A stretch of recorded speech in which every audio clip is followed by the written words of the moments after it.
Hey guys, welcome back to the channel. This is a story about what if Naruto was banished in Avengers harem. Before I start, please support for more amazing content, and do consider subscribing to my channel and share this video with your friends. This is written by LoneWolf01 and link in description and support writer. Let's start the video. Chapter 1, Unexpected Newcomer, New York City 8 a.m. A woman with short red hair, wearing jeans and a yellow shirt was on top of a roof watering plants before hearing someone scream, followed by a crash. Looking back, she gasped seeing a teen boy in tattered black pants, mesh shirt, and missing his right arm from the elbow down. He has spiky blonde hair and 3 whisker marks on his cheeks. Hank! The woman yelled, running to the teen. A man ran out from the stairway before running to the woman. He has brown hair and is wearing a lab coat over a jacket and black pants. What's wrong, Janet? Oh my god! Hank yelled before running to Janet and the unconscious young man. Later, the teen woke up to see a white ceiling before hissing. Looking to his right, he saw his arm was bandaged up. Watashi wa doko and I are you know? Where the hell am I? O tsunade bakanjie watashi o mitsukit kirit, watashi o Konoha and I tsurit kimishita ka? Did Granny Tsunade find me and bring me back to Konoha? He asked in Japanese before hearing a voice, A/N, using Google Translate.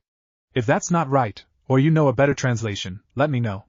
I will now have all Japanese spoken words underlined. You're awake. The teen looked to see Janet walk in. Who are you? Where are we? What hidden village am I in? Janet blinked before Hank and a male doctor walked in. He's speaking Japanese, Hank said before looking to the teen and spoke slowly in Japanese. You're in New York City. The teen looked at Hank in confusion. Nanny? What? Hank continued after he spoke up. I'm Hank Pym and this is Janet Van Dyne.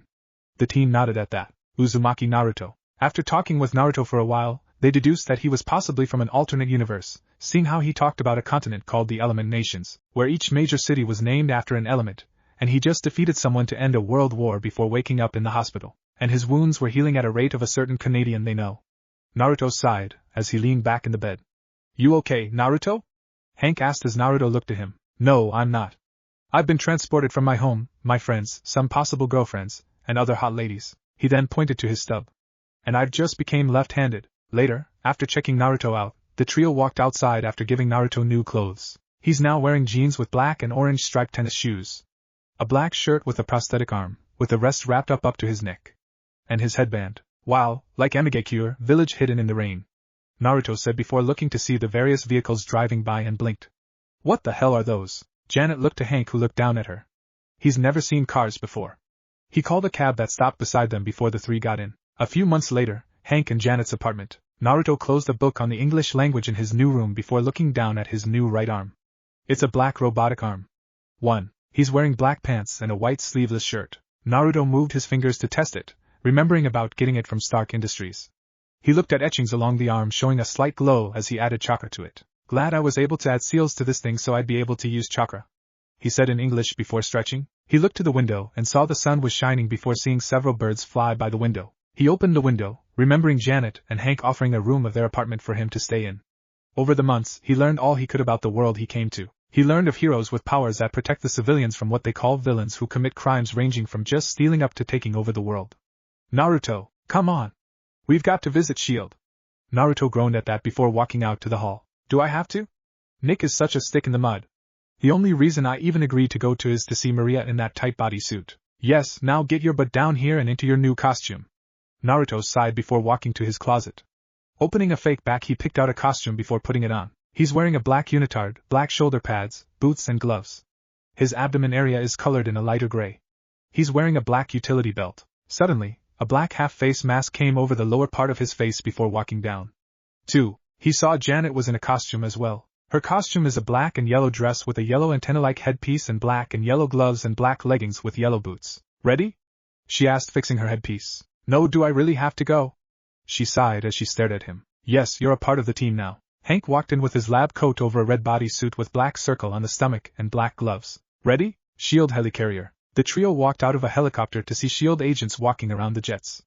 Shinobi, Wasp, and Man. The trio turned to see a woman walk up to them. She's a tall, tan-skinned woman who's wearing red lipstick and has short brown hair, brown-colored eyes, ripped broad shoulders, and a voluptuous yet well-toned muscular build. She's wearing a very form-fitting blue uniform through the uniform with a red circle with a black eagle inside on her left breast, black-colored boots, and white-colored gloves and belt. Hello, Maria. Wasp greeted as Naruto stared before being elbowed by Wasp. Watch it, Shinobi. He raised his hands in mock surrender before speaking. Just enjoying the view. Maria rolled her eyes at that before turning around. Follow me. They walked inside and past several agents before coming to the main room. There they saw a dark-skinned bald man with an eye patch on his left eye and a goatee. He's wearing a custom SHIELD uniform under a long gray coat. How can we help you, Fury? Hank asked as Fury turned to them. I need your help, Hank. Wakanda. Shores of Africa. 3. In a small dome lab, Hank was looking at a piece of metal before picking up a small recorder and hit record. Field Journal 01192-7. Dr. Henry Pym recording. SHIELD found a sample of the rare metal alloy known as vibranium outside the African nation of Wakanda. Which is exciting for me as I'm the first scientist to study it. Hank stopped hearing someone snore loudly before looking to see Shinobi sleeping on a chair, feet propped up on a table. He sighed before continuing. SHIELD. Director Nick Fury asked me to evaluate it, and make sure it's safe for humans to handle it, he said before dropping the recorder down, and brought a microscope over the vibranium, missing Naruto opening his eyes and quietly disappear. Boom! The doors exploded as Hank was looking at the metal before several men walked in as one with a beard walked in front. The one in back was suddenly grabbed by a shadow who ran into him and into the shadows on the other side of the room.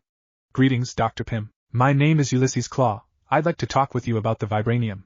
Hank just started noticing Naruto was gone. Then you should make an appointment with Janet Van Dyne, and we'll all have lunch. Claw walked up to Hank and smiled. You misunderstand, Doctor.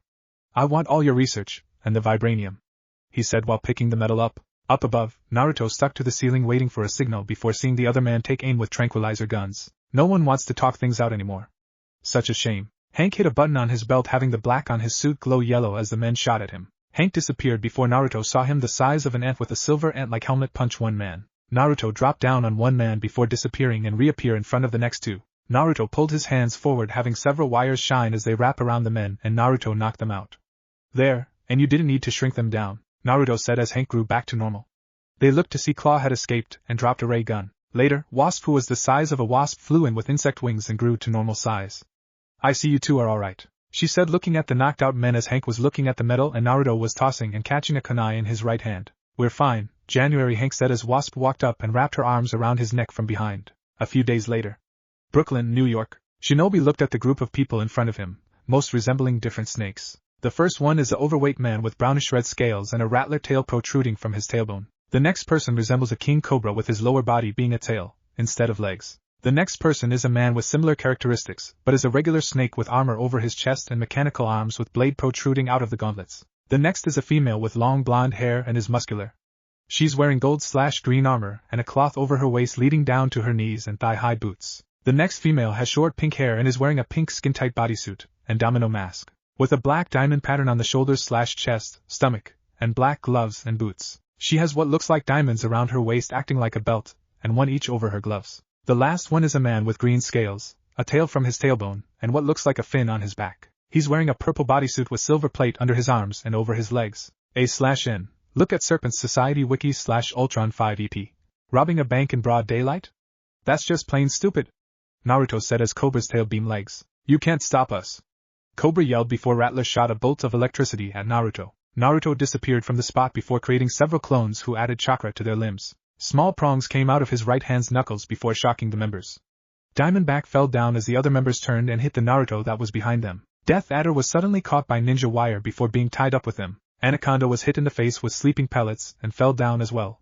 Cobra turned and was hit with a blue ball of energy from Naruto. Raisin Gan. Spiraling Sphere. Naruto jumped from Bushmaster before taking two kunai and cut his arms off. Bushmaster turned and swallowed Naruto to his waist. Oh, come on! Not again! Naruto yelled before quickly going through hand signs. Denpo Seka. Telegram flash. Lightning shocked Bushmaster before Naruto turned and threw him to a building. Rattler ran to Naruto, who looked over his shoulder before going through hand signs and slammed them down on the ground. Doton Doma. Earth release dome. A dome came up trapping Rattler before Naruto saw the shield helicarrier above them. You're late, Fury, Naruto said as he walked over to the unconscious Diamondback. He picked her up bridal style as a helicopter dropped down. A week later, New York City University. Bored. Naruto groaned as he sat on a chair. He's wearing camouflage pants and a black shirt with burnt orange lines on the sleeves that go up to the shoulders. He looked around the room. Hank was studying insects in his laboratory. Janet was looking at a butterfly cage inside herself. She's wearing a yellow shirt with the straps hanging off her shoulders over another black shirt and jeans. I'm with Naruto on this, Hank. I managed your entire life so you can do this. And it's so boring, she yelled looking at dead butterflies in a frame on the wall by the windows. Jan, I'm mapping insect genomes. What could be better than this? Naruto tipped his chair back. Literally anything else. Suddenly, an explosion went off outside, having Naruto and Janet look out the window. They saw a man in a green-colored, metal-plated armor come out of a building. He has a cone-shaped helmet covering most of his face except for his blue eyes with two small wings at the side of the helmet. He has broad green shoulder pads, a green belt around his waist. He has metal bracelets with saw blades on them. Finally, he quickly ran out of the room and went out the window in his costume before dropping down as Wasp flew by him. The man created a green tornado and flew away as the duo gave chase. Naruto ran along the building before jumping ahead and threw a kunai with a piece of paper tied on the handle. It flew just in front of the man and exploded, forcing him to stop in his tracks, having the wind died down. Whirlwind, Naruto said as Wasp caught up and flew beside his head. Did you just shoot at me? Whirlwind asked as Naruto clapped his hands. Oh, we got a smart one. Whirlwind's lower body became a tornado, and he hovered around as Wasp shot yellow bolts out of her hands at him. Naruto jumped behind a car before flipping over it, and went through several hand signs, and a small opening over his mouth opened, and he shot bullets of air out, hitting Whirlwind in his helmet. Futon, Rankuden. Wind style, air bullet. Whirlwind shook his head before a swarm of ants attacked, having him let out a scream. What are you doing? They looked to see a small ant-man riding a flying ant. We should leave this to the authorities. Naruto snorted at that. He went through several police cars while we were chasing him, Hank. They are not prepared to face people with powers, that's why we are here. Ant-Man looked at Wasp before speaking up. You're not trained for this. I don't want you to get hurt. Suddenly, Whirlwind blasts the ants from him and looks at the trio. Playtime's over. He threw the blades at them, having the trio dodge. One hit Wasp, who flew to a cab and grew to normal size and scathed. Whirlwind dashed to her. Her hand glowed yellow before bringing it up to Whirlwind's helmet. A yellow blast hits him, forcing him on his back. Naruto and Ant-Man walked to him and looked down. I know it's not a game, Hank, but I can do more than make money and take meetings. Together, we can do more, and we can have fun doing it. Wasp said as her wings came up and she hovered as she shrank. The big house, shield helicarrier. Shinobi, Wasp, Ant-Man, and Fury watched as Whirlwind walked in a miniaturized prison in a room of the helicarrier. Flanking him are two robots with ant-shaped heads. Suddenly, Whirlwind used his powers, shorting out a chip on his suit before Ant-Man poked him. Whirlwind looked up in shock. You shouldn't insult the synthezoid, Mr. Cannon. They're just doing their jobs. Naruto and Wasp waved down at them. Hi, spin cycle. Miss me? Wasp asked as two more robots walked towards Whirlwind. Dr. Pym, S.H.I.E.L.D. thanks you for your hand in taking Whirlwind down. Hank looked to Fury, who walked inside. Well, ahem. Wasp cleared her throat, bumping her hip into Hank's. Well, it was actually Jan and Naruto who took him down. Fury smirked as he turned around. Maybe you two should come work for me, Ms. Van Dyne. Mr. Uzumaki. Wasp and Shinobi, agents of S.H.I.E.L.D. Naruto just stared as Wasp smiled. I like it. Hank sighed at that as they made their way to the front of the helicarrier. Hey! I think I can see my penthouse from here, Wasp said, looking out the glass front. We appreciate your help, Director. But I'd like to get a status report on the big house facility, Hank said as he turned to face Fury. I'm a little concerned, frankly. Naruto sighed at that. Some people don't want to be rehabilitated, Hank. Some just want to watch the world burn. Wasp elbowed Naruto at that. You saw that in a movie. Naruto shrugged at that. Still applies. S.H.I.E.L.D. could use a team like you three. Wasp eyes widened at that. You want to recruit us? For real? Fury nodded at that. What you've done, Dr. Pym, given yours and Jan's powers. And Naruto dash. He was interrupted by Hank. Stop. If you're just interested in having your own superhuman soldiers, then the answer's no. Look, Ant-Man. Hank shook his head at that. I agreed to work with S.H.I.E.L.D. to help people like Whirlwind, not to do more fighting. I'm not going to make weapons for you. You've already got Tony Stark for that. Fury stared at Hank for a moment before speaking. What's it like? Living in your science world, Pym? You guys played hero, took down Whirlwind. Did you even bother to ask what he stole? Fury walked to a computer and brought up a small device with a round end. A sonic disruptor. He then brought up a picture of Claw. Whirlwind was working for Claw. You saw what he did with the small amount of vibranium he got his hands on. He's still out there. So you three go home and think about how you want supervillains to have comfier jail cells. Because we'll still be here, making the world safer. They walked away as an agent informed Fury that Whirlwind is a mutant. To be continued. Chapter 2, Good Men in Uniform. Last time. Stop. If you're just interested in having your own superhuman soldiers, then the answer's no. Look, Ant-Man. Hank shook his head at that. I agreed to work with S.H.I.E.L.D. to help people like Whirlwind, not to do more fighting. I'm not going to make weapons for you. You've already got Tony Stark for that. Fury stared at Hank for a moment before speaking. What's it like? Living in your science world, Pym? You guys played hero, took down Whirlwind. Did you even bother to ask what he stole? Fury walked to a computer and brought up a small device with a round end. A sonic disruptor. He then brought up a picture of Claw. Whirlwind was working for Claw. You saw what he did with the small amount of vibranium he got his hands on. He's still out there. So you three go home and think about how you want supervillains to have comfier jail cells. Because we'll still be here, making the world safer. They walked away as an agent informed Fury that Whirlwind is a mutant. Now, a week later, New York City. A red Lamborghini drove down the highway with two people in it. The first is a middle-aged man who has black hair with two hair points sticking out, and brown eyes. He's wearing a red button shirt and black dress pants. The second is an African-American man wearing a military uniform. He has a well-groomed haircut and brown eyes. You've been pretty quiet, Tony. Usually you're telling me about a hot date.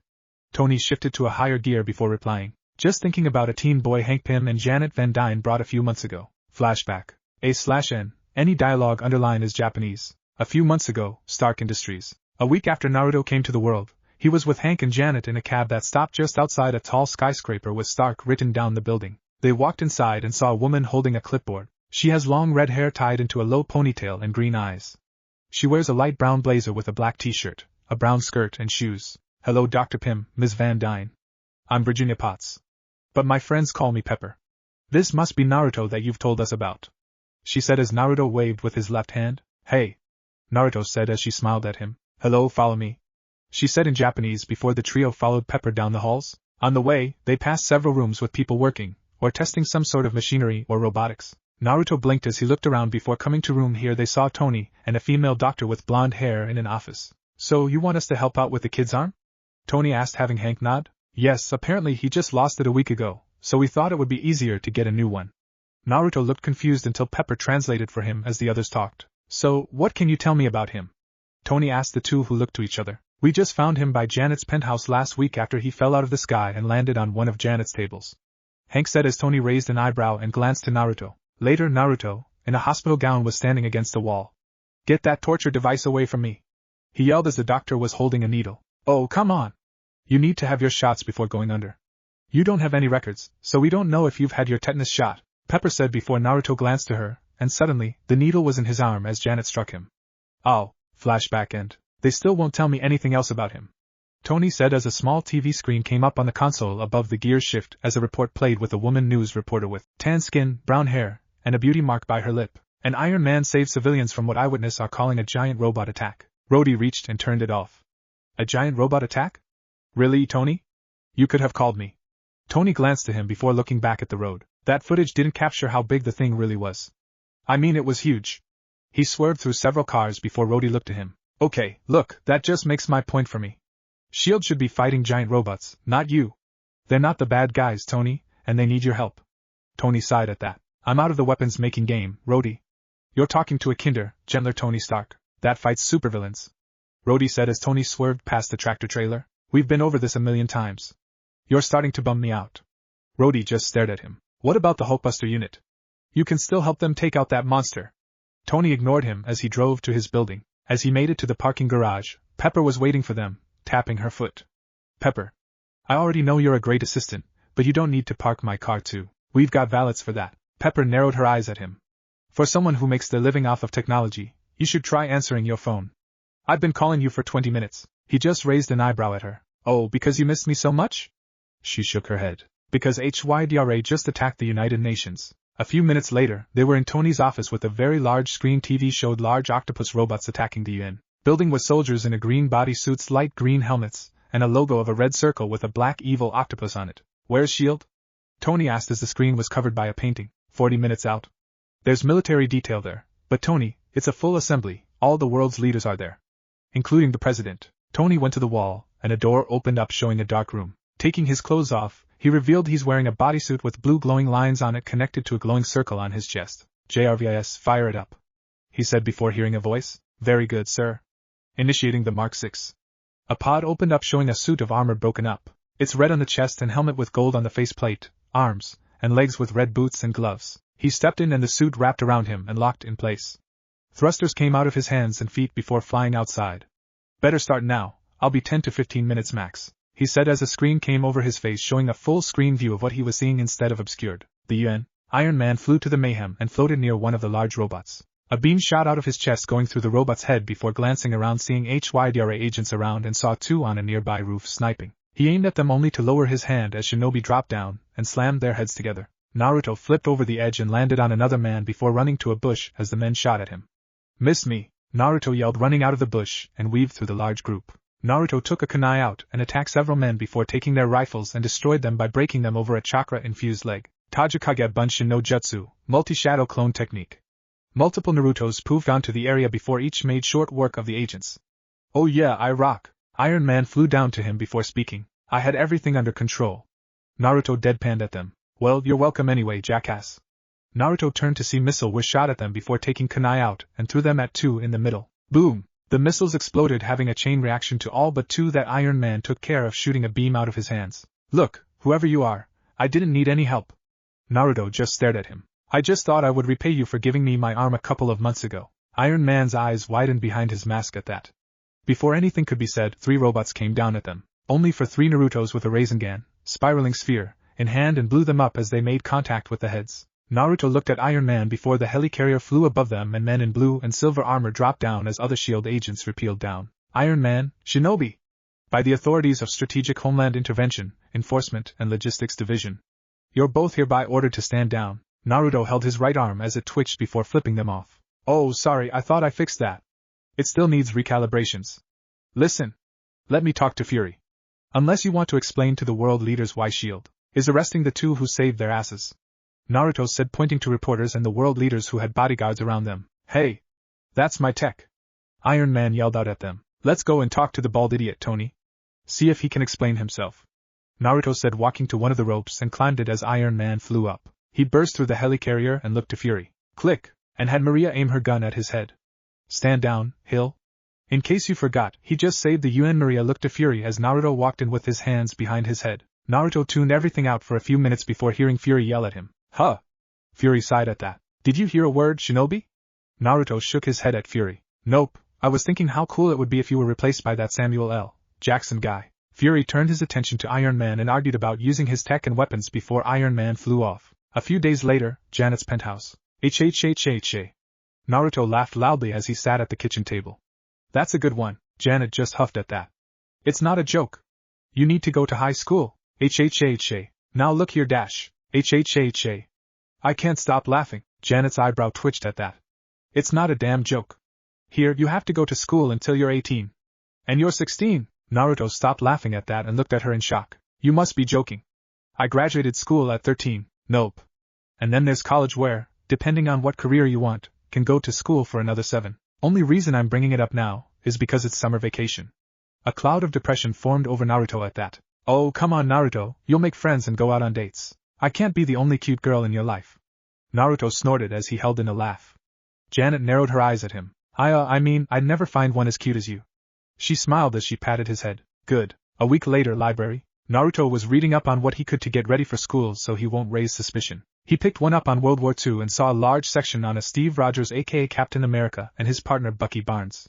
Picking a book, he saw 2 colored pictures of them. Captain America is a tall and muscular man wearing a uniform that's comprised of a mostly blue tunic, white sleeves, and red gloves and boots. On his tunic, a stylized star is visible, along with red and white stripes around his mid-torso to his waist, along with a brown utility belt with various pouches for his equipment. He's holding a circular shield that has red and white stripes around it ending with a blue circle and a white star in the center. Bucky is a teenage boy wearing a blue army shirt and red pants.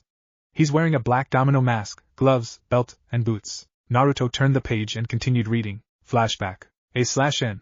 This part is canon, so feel free to skip. Norway, 1943. A group of Allied soldiers ducked under Hydra fire in a graveyard as rain poured down hard. Howlett. I need recon, the leader said to a man with mud chops. I'm on it, bub. Logan replied, ducking behind a boulder. The minigun jammed before Captain America's shield flew to it and slices it in half. This is the end of the line, boys. The group looked to see Captain America grab his shield standing on a rock. Our job is to take down Hydra Science Space. We already have a man on the inside to get us in. Now, let's go show the Red Skull his days are over. Red Skull Castle. A man whose entire head looks like a red skull looked out the window. He's wearing a black Allgemeine SS uniform. He's wearing a military decoration similar to the Iron Cross around his neck. Lieutenant Strucker, report. He said, looking to a bald man in the Hydra uniform. Her skull. The Allies have found the fortress. Captain America is with them. Strucker said as Red Skull looked out the window. Send your best regiment out to confront him. He will defeat them, of course. But it will give us time to prepare the specimens. This will be the perfect test. Captain America and the Howling Commandos. Captain America and the Commandos fought against Hydra soldiers as they made their way through the graveyard. Captain America and Jack Fury ran towards Red Skull's castle and dealt with a group of soldiers before a grenade was dropped down. Boom! Captain America brought his shield up and blocked most of the explosion as it sent both men to the ground. Captain America got up and flipped a Hydra soldier over his shoulder, off of the bridge. The drawbridge dropped down and Captain America saw Bucky drop down on it. "Well, you're late," he said as the Commandos caught up to them. Bucky explained he couldn't get into the lower levels of the castle without raising an alarm before Captain America ran in. Once blowing the door inside, the duo were greeted by a Cyclops wielding a hammer for a left hand. The Cyclops attacked, bringing his hammer down, having the dude jump out of the way. "Must be one of Zola's experiments," Captain America said, looking up at the Cyclops. They fought the Cyclops as it swung the hammer around, destroying whatever was in its path. As they fought, a yellow light on a collar shined as Captain America's shield hit the Cyclops. Captain America lured it outside and had the Cyclops attack the drawbridge, breaking it. The Cyclops fell down the cliff to the river several miles down below. Later, they went into a laboratory with several bombs and experiments littered throughout the room. Walking to another, they went on a catwalk and looked down. There, they saw other monsters in a tube as a man with wild gray hair in a Hydra uniform and cape looked at a monitor, as well as Red Skull and Strucker. "I know you're there, Captain," Red Skull said as he looked at a light in the middle of the room. "You're just in time to witness history," he finished, looking up at the duo. Captain America surrendered when soldiers came, so as not to have Bucky get hurt. They walked down to Red Skull and the others. "Still doing Zemo's dirty work, Skull?" Red Skull just chuckled at that. No, I have stopped looking for the relics of this world. Today, I take the power of another one. Ancient Norse mythology of supernaturally powerful beings, but all myths have some basis of truth to them. This cave was once a gateway to that.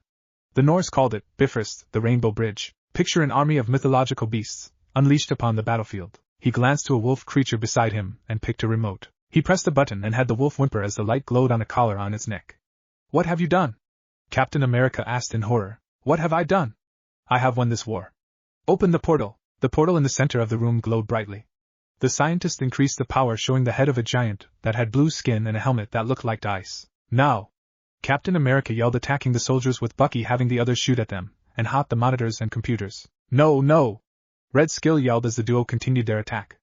The lights flickered on and off, having the creatures escape their pods. They attacked as well as pixies went through the portal.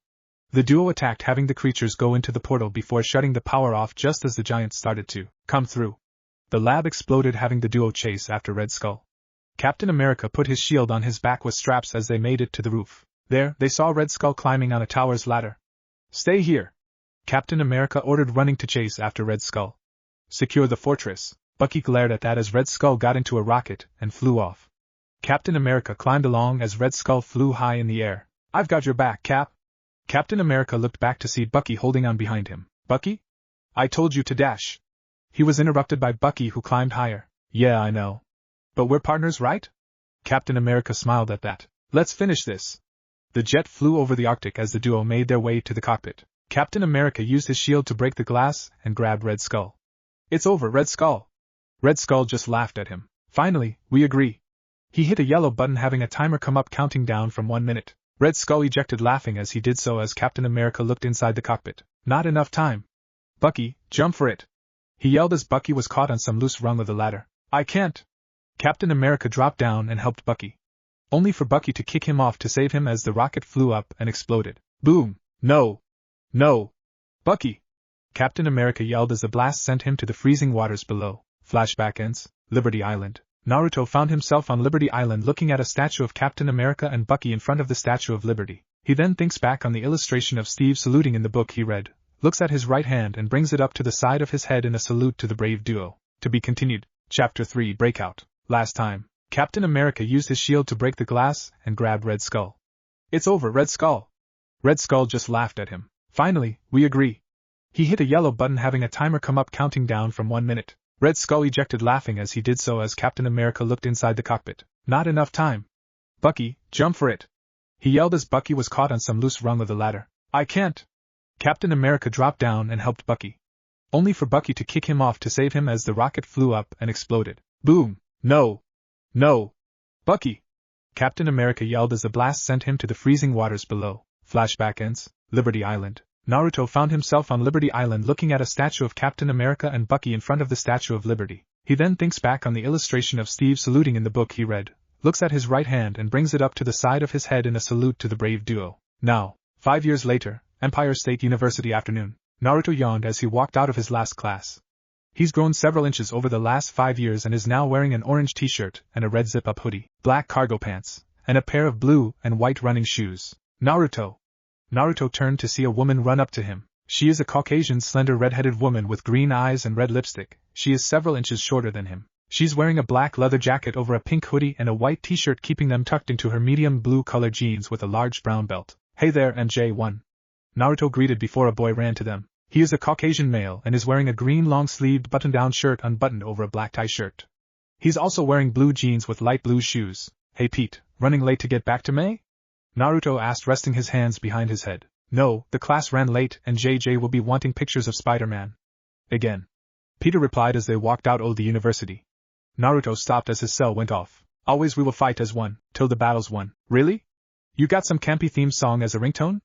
Mary Jane asked as Naruto pulled a smartphone out of his pocket and slid the green answer bar over to the right. Hello, Janet? Whoa, slow down. Did Hank burn dinner again while watching ants go by the window? Okay, I'll be there with takeout. Naruto hung up the phone before looking to the others. Sorry, gotta help Janet out. He took off down the street before turning down an alley and changed into his costume. Asgard. A group of people stood in a room in front of an elderly man on a throne chair. One walked up to the steps. He is a very tall Asgardian. He has blonde hair and blue eyes. He has very large arm muscles and long legs. He's wearing a silver helmet, a red cape, black armor with silver circles, red wristbands, a large golden belt, blue tights, and tall golden shoes. On the side of his waist is a large hammer. The Odin sleep is near Thor. Once a year I must slumber to regain my strength so that Asgard can continue to live. There is much for you to prepare for. Thor looked at his father before speaking. Balder and Sif will watch over Asgard while you sleep. I must attend to Midgard. You need to be here. Asgard is your responsibility, not Midgard. Odin yelled, having Thor shake his head. No, the mortals need me, father. I return to Midgard again and again because their world is spawning dangers they're not prepared to face. Evil that will consume them, unless I am there to stop them. Balder tells me the mortals are more capable than you give them credit for. You saw the valor of the human, Jane Foster. Thor narrowed his eyes at that. And of course you were watching me. I will always be here to protect Asgard, but I will not play this game.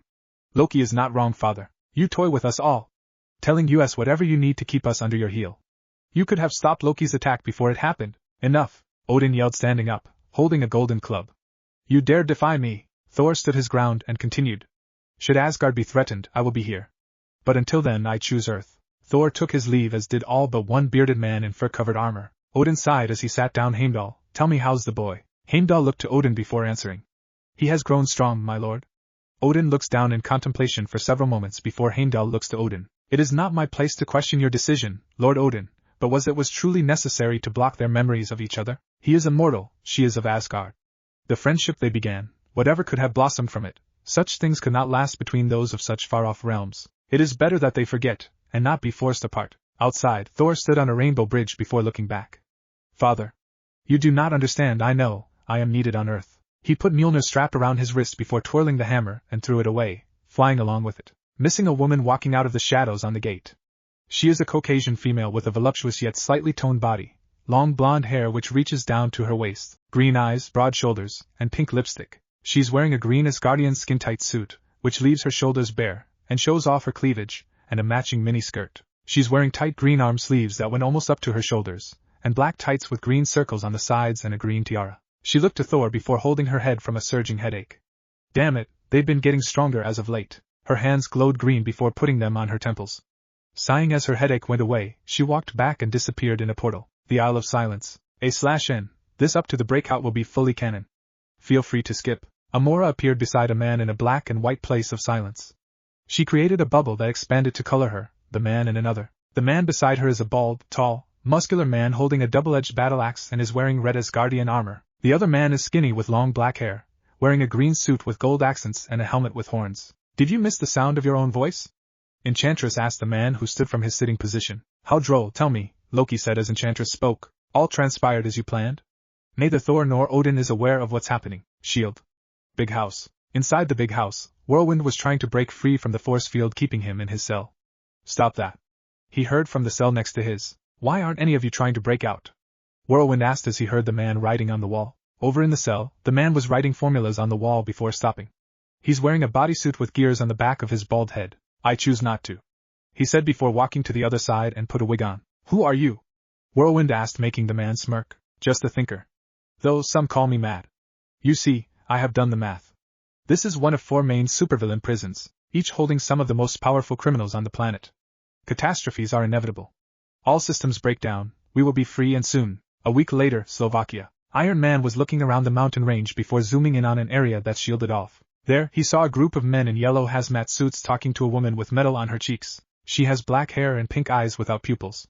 She's wearing a black outfit with steel plates on her with a V symbol on the left chest. They're trading guns, and as he flew down heard that just one of those weapons could take out an army. Good thing I didn't bring an army with me. Iron Man landed before standing up. Wow, quite the sale you've got here. A lot of neat stuff. Unfortunately, some of it has my name on it. He looked to the group before they attacked. Iron Man put a shield around him before speaking. You know, calling yourselves the Advanced Idea Mechanics, that was a really bad idea. He said before letting out a sonic blast from his chest, knocking out the men as the woman was unfazed. Give your master a message for me. Buyer beware. You steal my tech, you answer to me, including him. The woman stared at Iron Man for a moment before leaving with 2 large robots. His faceplate opened up before he spoke. JRVIS, call the vault, let them know they've got more guests. Very well, sir. Also, Miss Potts called. She wants to know if you're still playing hero, or if you plan to come back and do some real work at the office. Nevada, the Cube. A man walked down the hall of the prison for radiation villains. He has brown hair and is wearing a sweater vest over a buttoned shirt with brown slacks. He went to the end of the hall before speaking. How are we today, Bruce? Bruce has a rather weak build. He has a scruffy beard, brown messy hair, and brown eyes. He's wearing ripped dark blue jeans and no shirt. No episodes in the last 36 hours, I see, Leonard said as Bruce looked to him. This is a disaster waiting to happen, Leonard. Leonard sighed before looking at X-rays. I've told you time and time again, Bruce. We'll find a cure for the Hulk. Bruce shook his head at that. No, S.H.I.E.L.D. and Ross aren't looking to cure us, they want to control us.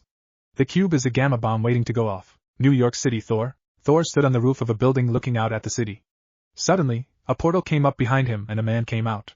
Hail, Thor Odinson. He's wearing blue and silver armor and cape with a headdress. Hail, Balder the Brave. What brings Asgard's shining knight to Midgard? Thor asked as he walked over and held him by the shoulder. Your father has entered the Odin sleep and asked me to bring you back home and defend Asgard while he regains his strength. Nay. Thor declined as he went back to the railing. Thor, you are like a brother to me. We have fought wars together. But I do not understand your connection to this place. Balder sighed as sirens blared. Here, I can make a difference. In Asgard, the endless cycle of fighting it is meaningless. On Earth, everything matters. I am needed here, Balder, he finished before hearing an ambulance just below him. He flew down and landed on a car that was about to strike a female tending to a wounded man. She is a Caucasian human female with a slender body with short brown hair and blue eyes. She's wearing a blue paramedic uniform. She looked to Thor, who dropped down by her, both ignoring a woman trying to get out of a car before the airbag went off, knocking her out. Are you all right, Jane Foster? She nodded before speaking. Yes, thank you for save. Hey, have you been following me? Thor avoided her gaze as he played with Mjolnir. Perhaps. You intrigue me. Mortal lives are so fragile, but you do not seem to accept that. She just stared at him. Would you? He smiled at her before answering. Nay, the vault. Iron Man brought the IM men to a tall building on a heliport. Iron Man, this is Jimmy Woo with Vault Security. You're clear for landing. Iron Man landed on the port as S.H.I.E.L.D. took them inside. Thanks. AIM has been a thorn in S.H.I.E.L.D.'s side for a long time. Iron Man looked to the IM before speaking.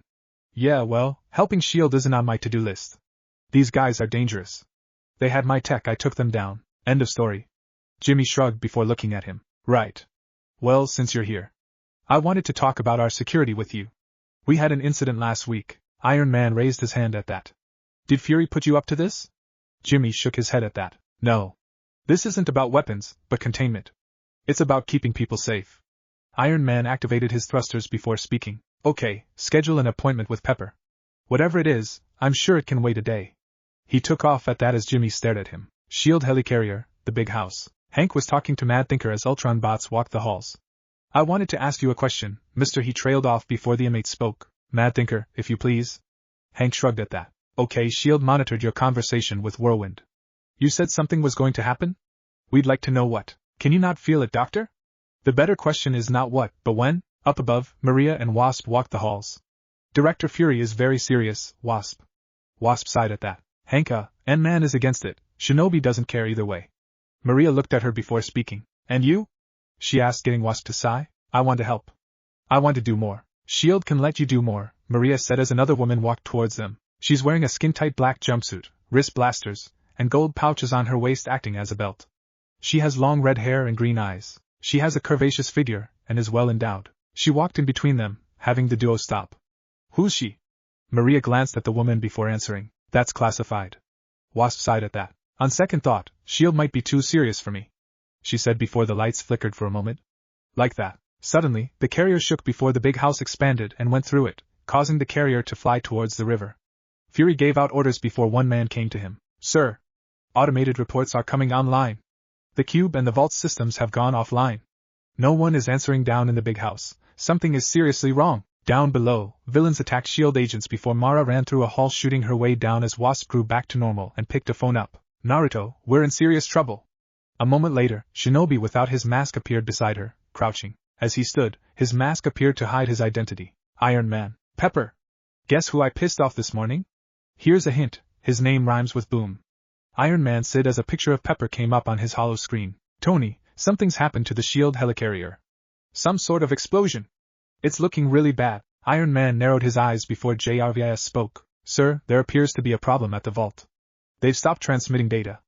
Iron Man looked at Pepper's picture before speaking. "All right, Pepper, keep monitoring the helicarrier situation. I've got to check on something here." Cafe, Thor and Jane. Jane was talking to Thor outside a cafe, who explained his father slept for a week to replenish his strength. "Wow, must be some sleep."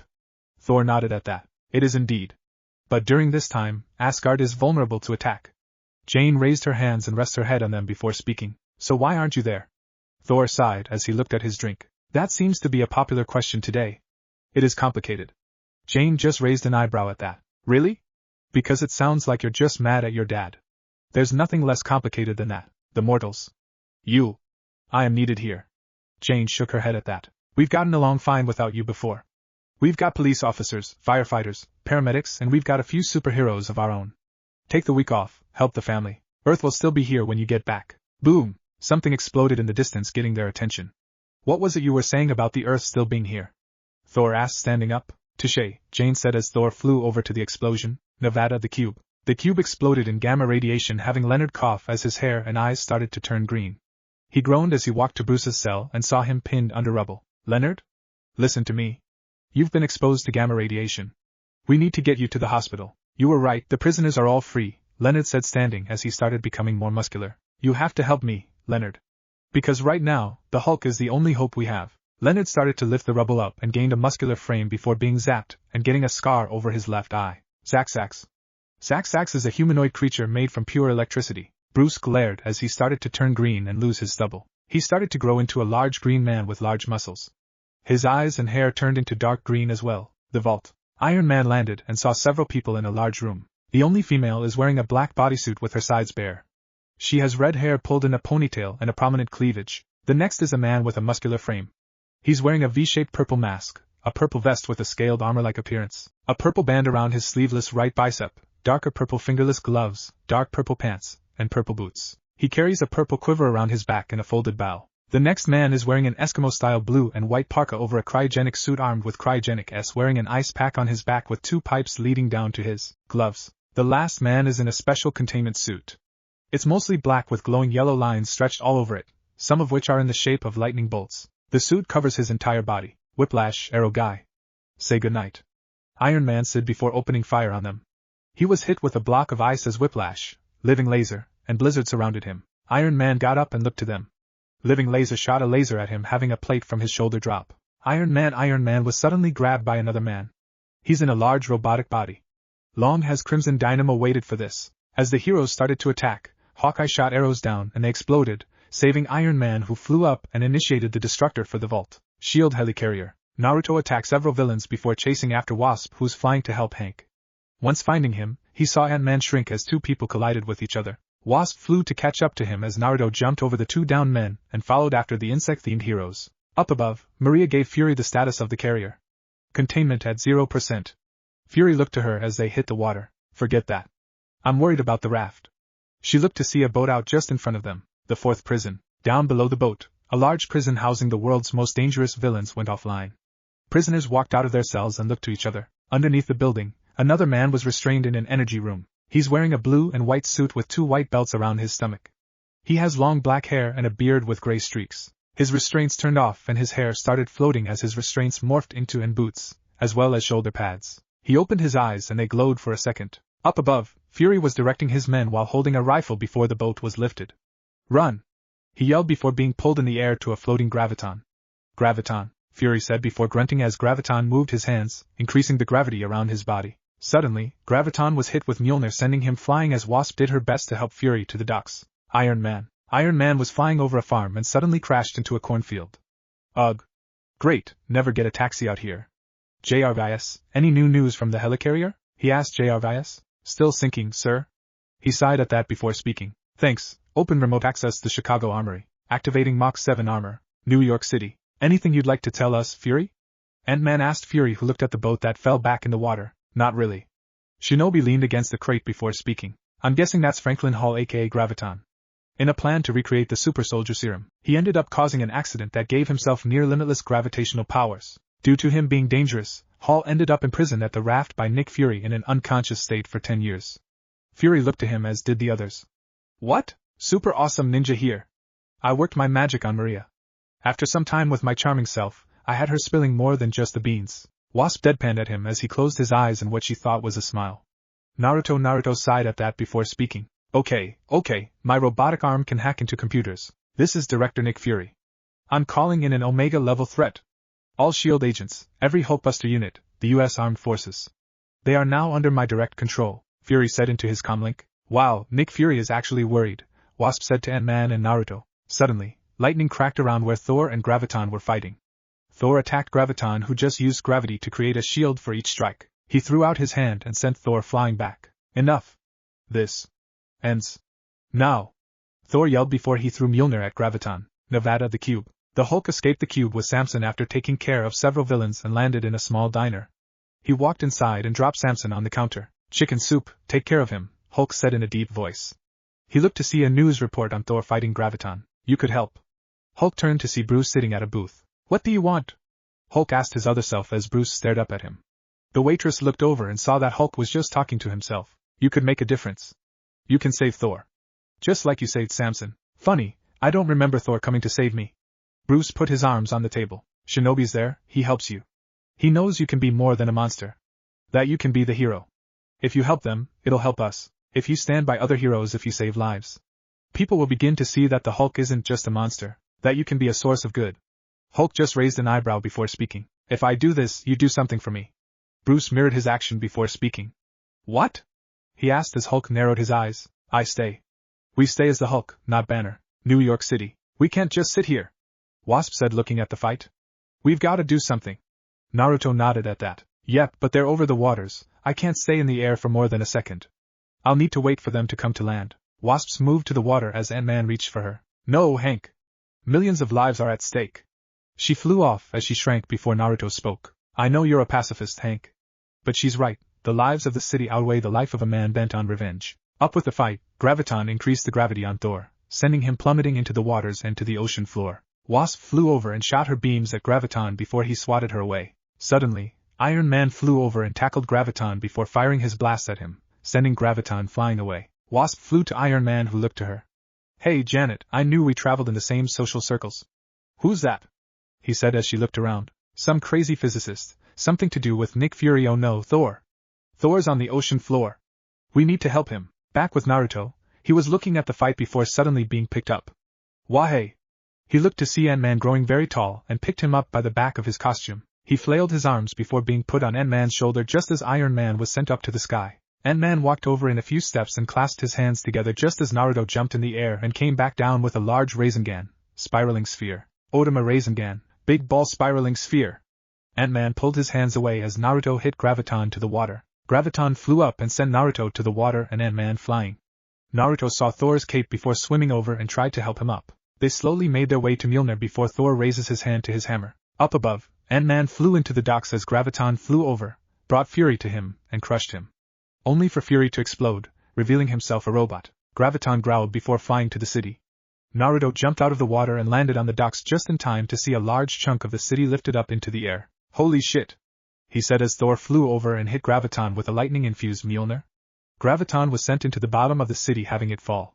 Thor flew underneath to the middle and tried to keep it from plummeting and gently form back before he flew out of the water. Naruto jumped over the buildings and made his way towards Graviton as Wasp flew beside him. Naruto jumped from a high building to a lower one and flipped as he landed before jumping over a vent. He jumped again before unsealing a grappling hook and threw it at the next building that was far away. He swung to the side and ran alongside it as he pulled the grappling hook back to him, and saw Thor fighting against Graviton right before being hit by a blast from Iron Man. Naruto landed by the crater with the others before speaking.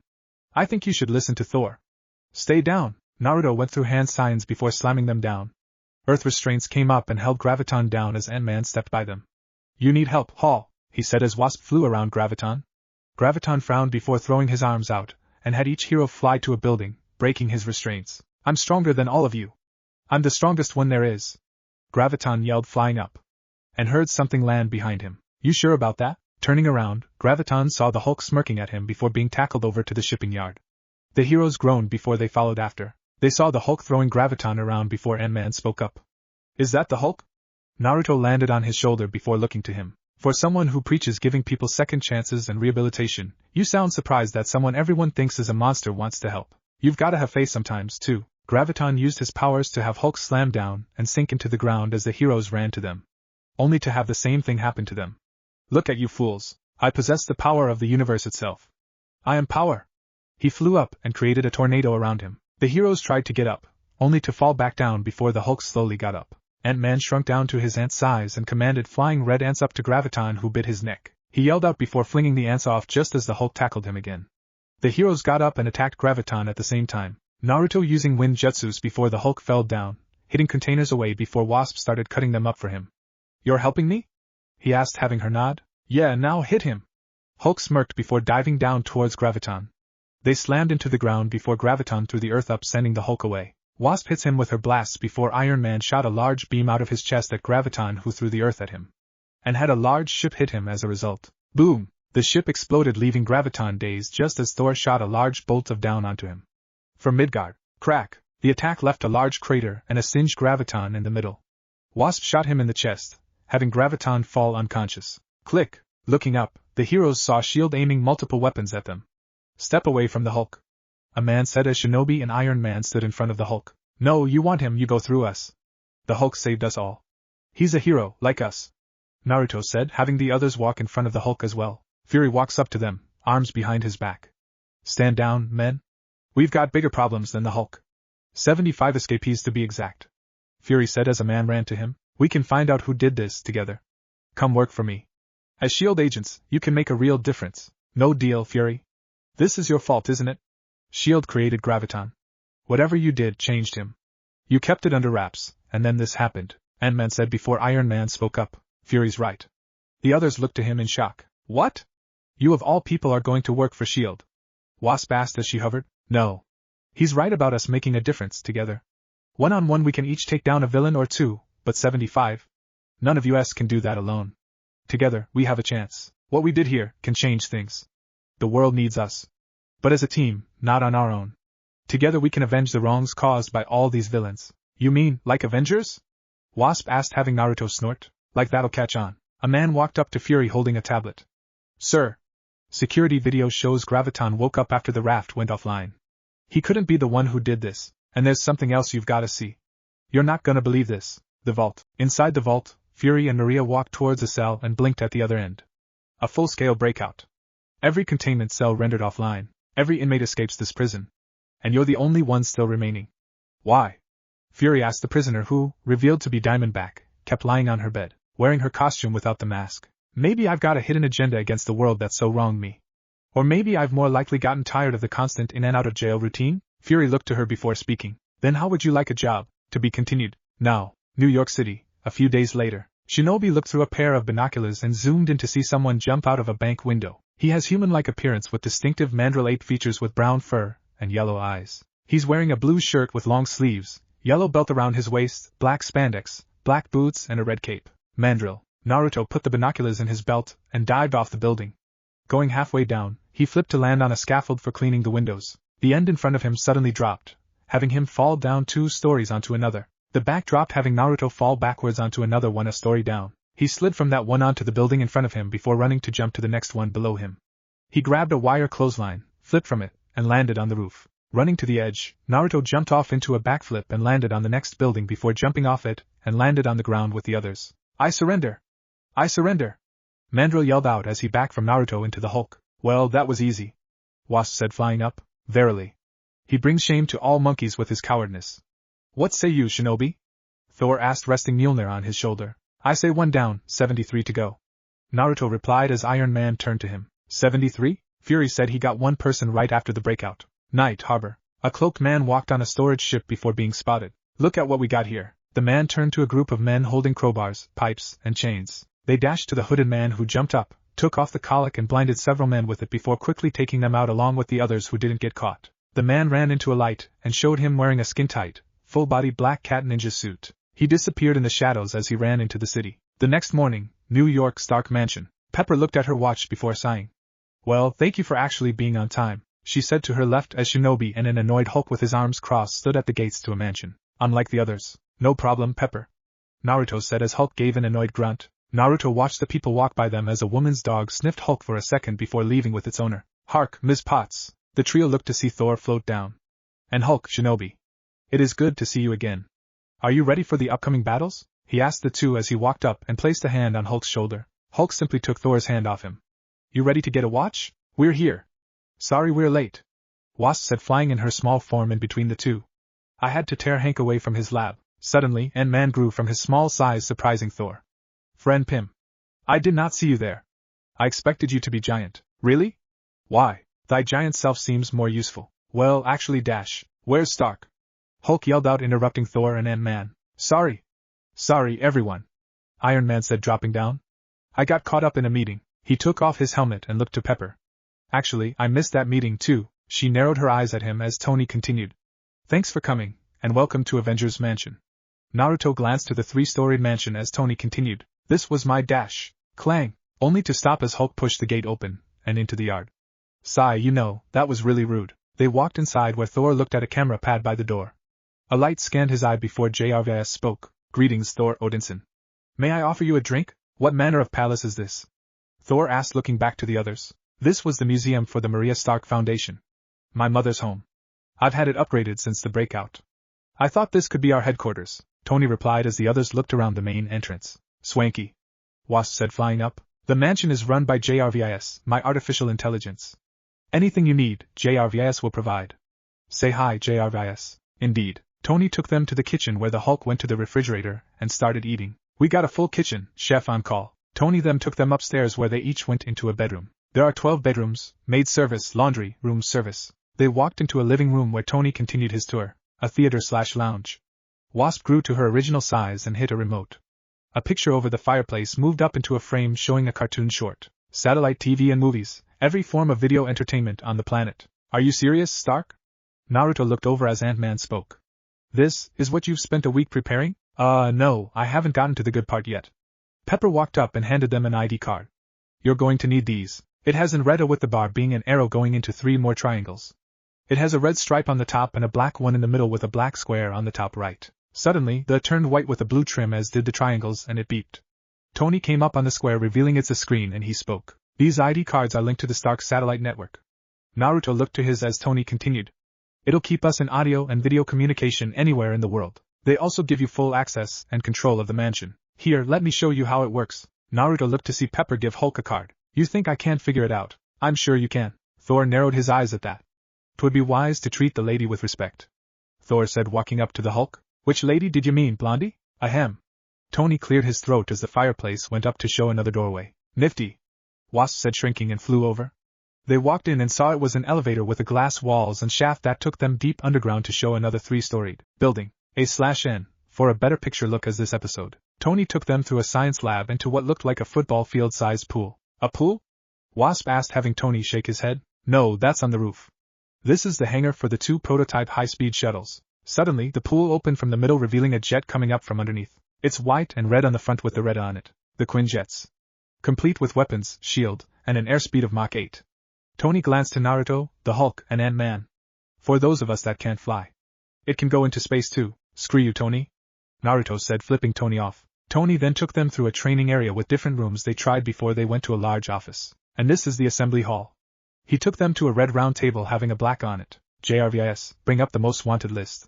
A hologram tower went up showing the heads of every villain that escaped with graviton, and Mandrill turning red showing they're captured. Naruto noticed one was missing before speaking. Where's Diamondback? Joy and Shield. Tony relied having the others blink. Said she was tired of going back to jail, so Fury put her on probation to see if she really meant it. Okay, 74 supervillains escaped, gravitons being held by Shield, we caught Mandrill, and Rachel aka Diamondback is working for Fury. Naruto looked over and noticed the Hulk looking at his reflection. As Naruto turned his attention back to the table, he missed Hulk's eyes glow for a second. They'll turn on you too. Hulk looked to see Bruce in the window. This was your idea. Things have changed. Hulk looked to see Wasp wave at him before making faces and turn back. Real mature, Janet. Naruto said before looking to the holograms. If we do recapture them all, where do we put them? The big house and vault are destroyed and we haven't heard anything from the cube. Ant-Man said as Tony looked to him. I'm working with a colleague about that now.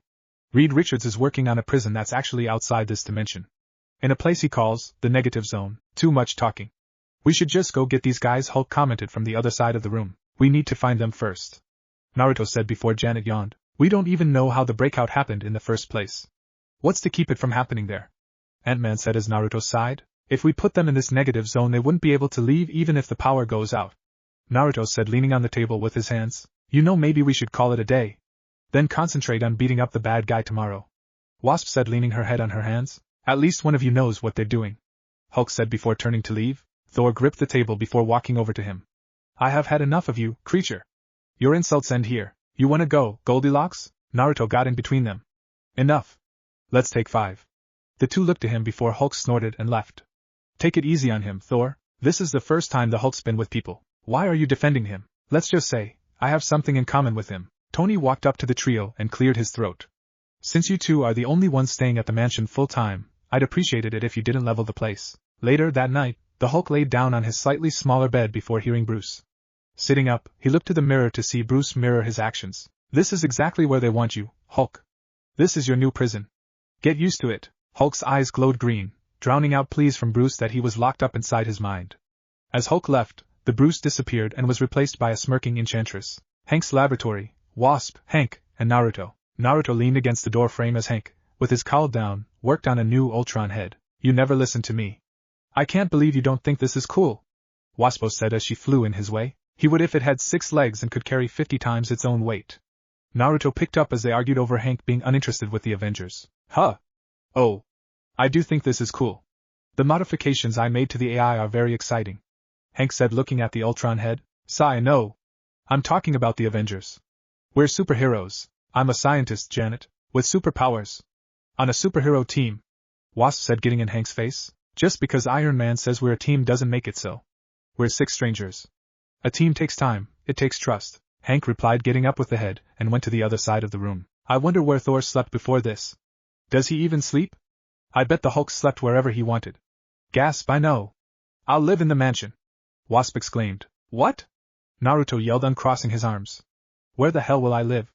I can't have my friends come to the mansion. That would blow my cover. Then stay at the penthouse. I said I would stay, not you. Wasp yelled at Naruto. Well, okay, that makes more sense.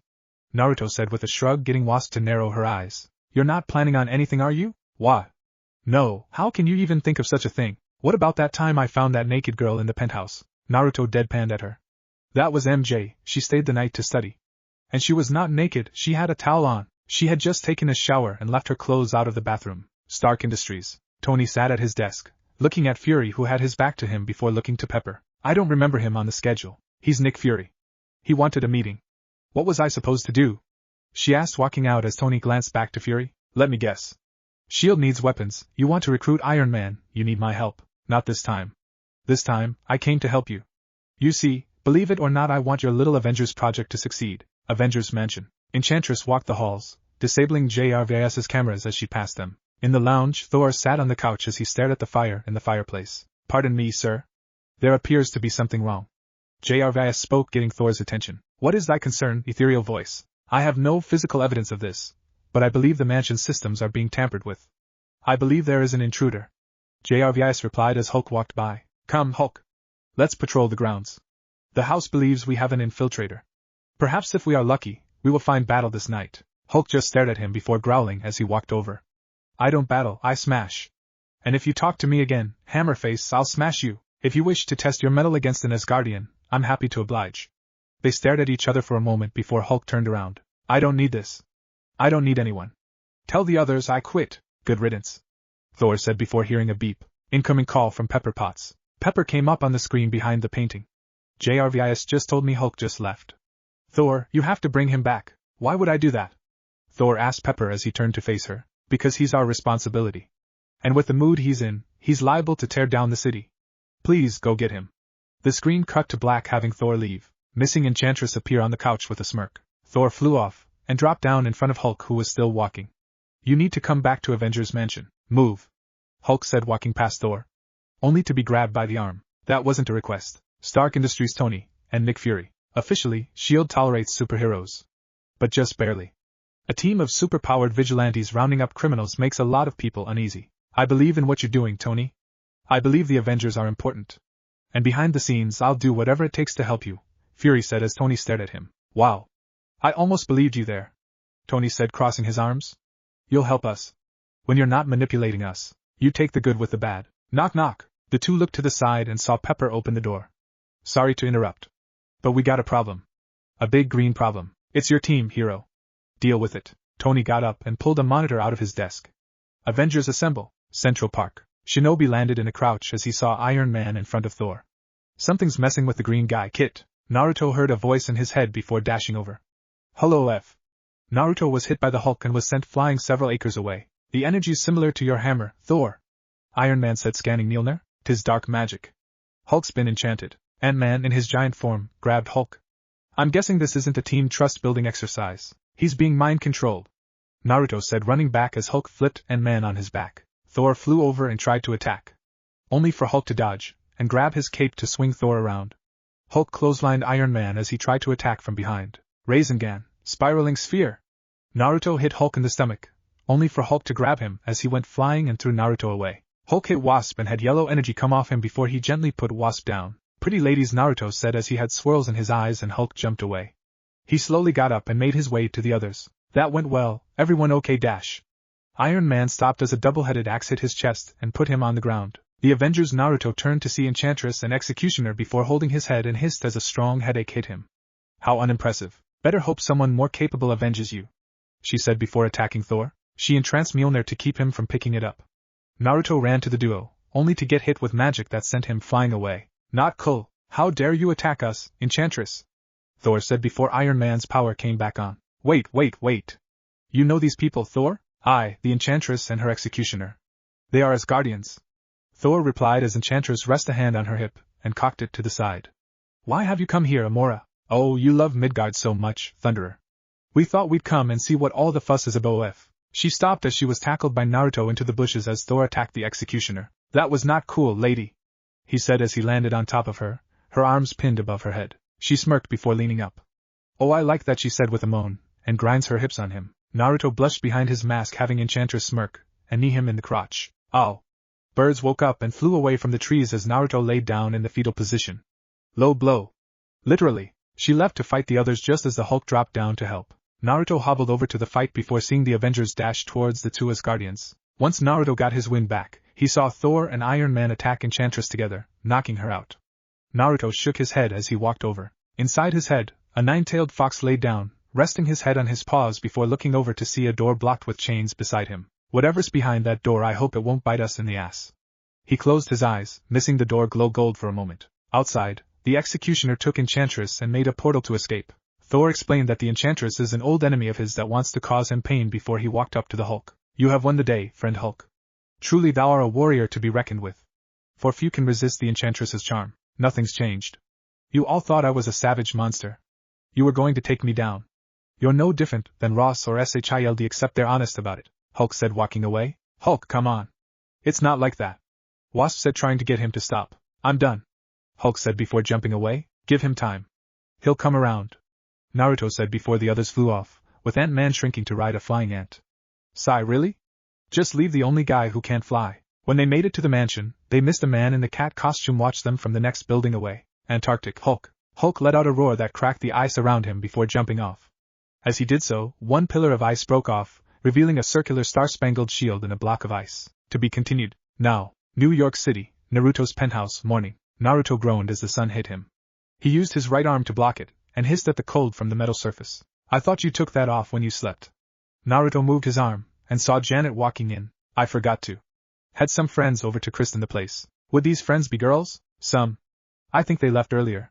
Naruto replied, looking up at the ceiling. And were they dash? No, they weren't in here. Unless I'm a heavy sleeper. Naruto got up in boxers and pulled off his right arm, showing he has wrapping around his stub before taking that off as well. He went into the shower as Janet walked to the kitchen and sighed at the food on the island in the middle. And the dirty plates in the sink. It's his place now, Janet. She thought, going to the fridge and pulled out the orange juice. Besides, he's usually cleaner than this. It's just because he had a party, I hope. She finished as she poured a glass. A few minutes later, Naruto walked out, attaching his arm back in place, and flexed his fingers. He went to the cupboard and picked out a box of cereal before going to the fridge and pulled out some milk. A few days later, Antarctic. The Avengers flew over the Antarctic with Shinobi, Ant-Man, and Wasp flying in the Quinjet. They came up to 3 men fishing with a net as Thor flew down beside Iron Man. Hey, hi guys.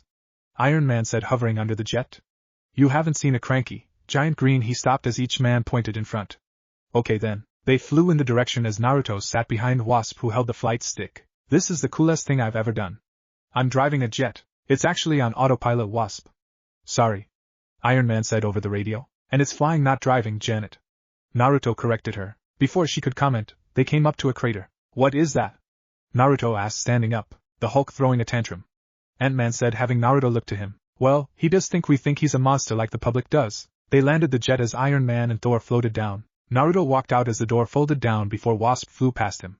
She flew past the 2 flying heroes before hitting ice. Oh. The others followed and looked wide-eyed at the ice she hit. Holy shit. Naruto exclaimed, seeing Captain America frozen in ice, tears along his costume and his iconic shield at his feet. Later, all the Avengers flew in the Quinjet as Captain America thawed out. Once the ice completely melted, Wasp spoke up as Ant-Man put his helmet on. Is his brain alright? Naruto looked down just as Captain America's blue skin turned back to normal, and he gasped as he opened his eyes. Bucky! He brought his shield up and hit Naruto in the throat with it before kicking Thor into Ant-Man and got off of the table. Naruto held his throat before hearing Kurama. I wouldn't talk yet, Naruto. From the looks of it, he still thinks he's back in the 40s. Japan wasn't on the best of terms with the US at that time. Naruto looked to see Captain talking about Zemo as he pinned Iron Man with the table and threw his shield. It bounced off the walls and hit the controls, having the door open. Captain America caught his shield and jumped out near the Statue of Liberty. New York, Avengers Mansion. Black Panther broke inside the mansion and put a flash drive in one of JRVI's ports, shutting off the alarm. He went to the fireplace and went through the secret passage and went to the underground lair. There, he accessed the computer from the tail and brought up pictures of the Avengers. Naruto's having skull teeth on his mask and sunglasses. The Avengers, and his island. Naruto landed by the water to see Captain America get punched. Jogging over to him, Naruto's eyes widened seeing the shield fly towards him. He reached out with his right arm and caught it. Naruto threw it back to Captain America, sending the war hero back several feet as he caught it. Thor flew down and brought his hammer down on Captain America, who brought up his shield. Clang! An electric shockwave came from the collided weapons before Captain America sweep-kicked Thor to the ground. Ant-Man, in his giant form, came out of the water and looked down at Captain America. Sir, we really need to get you to the hospital, he said as a cruise ship sailed near. The people on it started taking pictures, getting a confused look from Captain America as he saw the digital cameras. Iron Man flew in front of them and spoke. Enough. You have to come with us. You don't understand, Captain. This is not 1943. He is a warrior, Iron Man. He will not yield, Thor said as Captain America threw his shield. You got that right, buddy. Naruto jumped up and grabbed the shield before it went to the shop and tossed it away as Captain America tackled Iron Man and had him hit Ant-Man, forcing him into the water. Wasp got his attention and had him follow her to his memorial statue. You've been gone a long time, Captain, Iron Man said, having his faceplate fold up. Welcome back. Unknown location, HYDRA base. A tall man with shriveled green skin wearing a dark blue cybernetic suit with a scythe mounted on his right arm, wearing a dark blue cape as a hood to cover the upper part of his face, stood in front of another man on a throne, who is wearing the Hydra uniform, a glass spectacle in his right eye, a bald head, and has a red-clawed robotic right arm. Boom! An explosion tore the doors down as a man walked in, sheathing a sword on his hip. He's wearing a purple Hydra Baron suit and a tight mask with yellow boots and gloves. Zemo? So you escaped as well? Strucker asked as Zemo walked up. Yes.